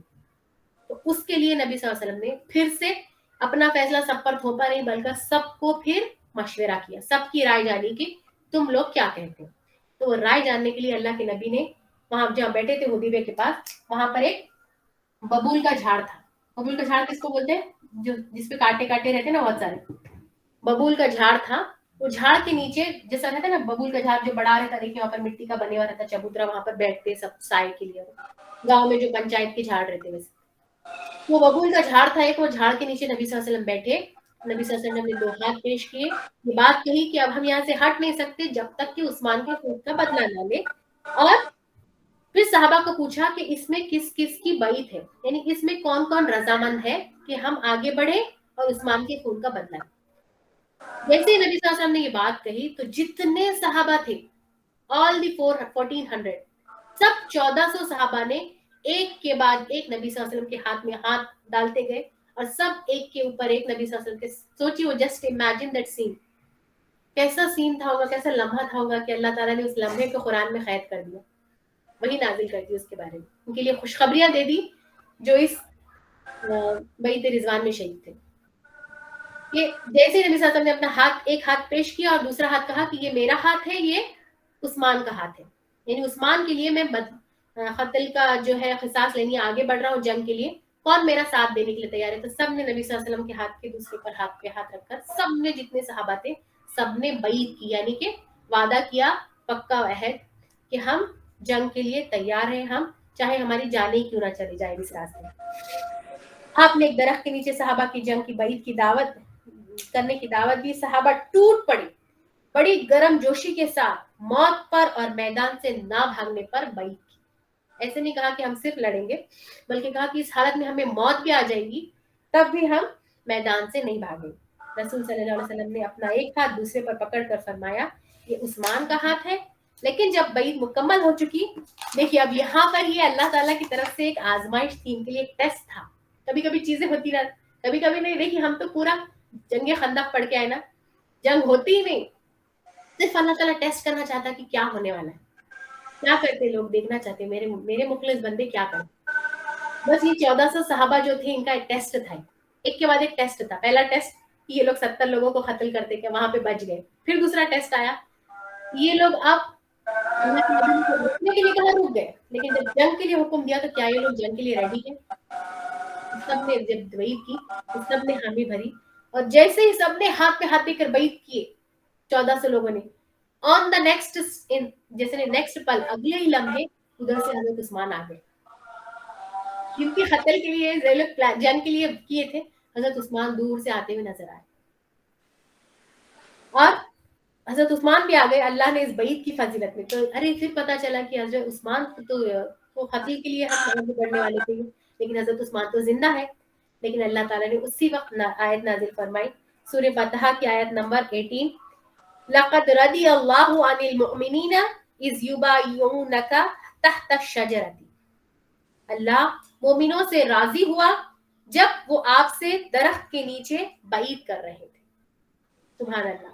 यानी अल्लाह ताला ने ये जो बैत है इसका नाम है बैत रिजवान। यानी रिजवान क्यों कहा गया? रिजवान राजी होने वालों से, रजू की जवान। तो जितने भी 1400 थे, अल्लाह ताला ने इनके लिए बशारत दी कि ये 1400 सहाबा से अल्लाह राजी हो गया। सुभान अल्लाह, कितनी खुशनसीबी की बात थी। एक टेस्ट था, क्योंकि वो टेस्ट में कामयाब हो गई। समीना व अताना करना है बस, अकल के घोड़े ज्यादा नहीं लगाना है। ये सही होगा क्या, ये गलत होगा क्या, कितना बड़ा हमारे लिए टेस्ट है। ये हमारे लिए भी इबरत है और सबक है हमारे लिए, कि हमारी भी लाइफ में ऐसा होता है ना, हमको लगता है ये करना चाहिए कि वो करना चाहिए, ये करना, फिर हमारे सामने अल्लाह ताला की कोई आयत आ जाती या किसी के जरिए कोई एक बात आ जाती, फिर हमको लगता है कि नहीं ये सही है, तो हमको फिर दूसरा रास्ता नहीं चुनना चाहिए, उसमें आगे बढ़ना चाहिए, क्योंकि वो टेस्ट रहता है अल्लाह ताला की तरफ से। ये सच है, जब कुरान से हदीस से सही है उसमें आगे बढ़ना है, और जब हम आगे बढ़ते हैं तो फिर ऐसी खुशखबरियां मिलती है, रदी अल्लाह अन्हु व रदू अन्हु वाली खुशखबरियां मिलती है कि अल्लाह इन सब से राजी हो गया और अल्लाह भी इनसे राजी है। इनके बारे में आयतें हैं फिर, और यहीं से इसका नाम बैत रिजवान पड़ गया। सुभान अल्लाह। तो यहाँ तक ही है ये, तो समझ में आया सबको। फिर ये बैत जो जंग का इरादा था वो कैंसिल हो जाता, और फिर आगे जाकर फिर ये बातचीत होती, निगोशिएशन होती, और फिर सुलह के लिए वहां से एक नबी सल्लल्लाहु अलैहि वसल्लम काफिरों की तरफ से जो है सुहैल बिन अमर जो है वो आते और इनके साथ बातचीत होती। इंशाल्लाह हम नेक्स्ट क्लास में देखेंगे। अभी तक यहाँ तक सबको समझ में आया? बहुत इंपॉर्टेंट है ये सुलह हुदैबिया, इस्लाम की हिस्ट्री में इसको फतह मुबीन कहा गया, और सहाबा रज़ी अल्लाह ताला का ये जो बैत रिजवान है, हम आगे जाके देखेंगे। एक जंग होती, जंग हुनैन 9 हिजरी में, तो जब एक ऐसा टाइम, ऐसा मोमेंट आ जाता कि सहाबा जो है पूरे के पूरे तितर बितर हो जाते। सुबह सुबह का वक्त रहता, दूर से तीर अंदाजियां होती खेलों के बाहर से, तो अल्लाह के नबी उस वक्त सहाबा रज़ी अल्लाह ताला अन्हु को जो बेस्ट कॉम्प्लीमेंट देकर बुलाते, क्या बोलते? ए बैत रिजवान के साथियों, कहाँ चले हो? अपना नबी यहाँ खड़ा है, तुम मुझे छोड़कर कहाँ जा रहे? तुम्हारे लिए अल्लाह ने जन्नत की खुशखबरियां दी थी और आज तुम अपने नबी को छोड़कर जा रहे। तो सहाबा का ईमान जाग उठा कि हाँ, फिर वो पल याद आया उनको, ये वाला सीन। तो बैत रिजवान में भी तो हमारे पास हथियार नहीं थे, हम निहत्ते थे, उसके बावजूद हम अल्लाह के नबी के साथ थे, और आज हम क्यों मैदान छोड़कर भाग रहे? और सब के सब फौरन लौट कर आए, और फिर बहुत बड़ी फतह हुई जंग हुनैन में। तो इसी पल को अल्लाह के नबी ने वहां पर याद दिया, यानी कि ये सहाबा के लिए एक बिगेस्ट कॉम्प्लीमेंट था। क्यों? क्योंकि जिस तरह अशरे मुबश्शिरा है, दुनिया में जन्नत की खुशखबरी है, उसके बाद जंग बदर, बदरी सहाबा के लिए क्या कहा गया कि बदरी सहाबा जो है, बदरी सहाबा दुनिया के अभी तक के जितने सहाबा थे उनमें सबसे अफजल है। बदरी सहाबा में जो बदर में जो फरिश्ते उतरे वो तमाम फरिश्तों में अफजल हो गए बदर, जंग बदर के बाद। उसके बाद जो फजीलत आई है बैत रिजवान वालों कि बैत रिजवान में जो 1400 सहाबा थे, सूरह फतह में इनके लिए खुशखबरियां है कि अल्लाह ताला इन सब से राजी हो गया, और अल्लाह रदी अल्लाह अन्हु व रदू अन्हु, अल्लाह से ये राजी हो गए और अल्लाह उनसे राजी हो गया। अल्लाह ताला हम सबको भी ऐसे ही बना दे।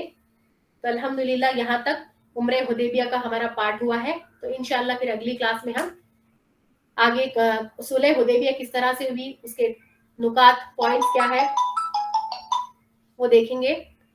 तो यहाँ तक किसी को कुछ नहीं समझा है तो पूछ सकते हैं, दुआ पढ़ लेंगे हम। समझ में आया सबको?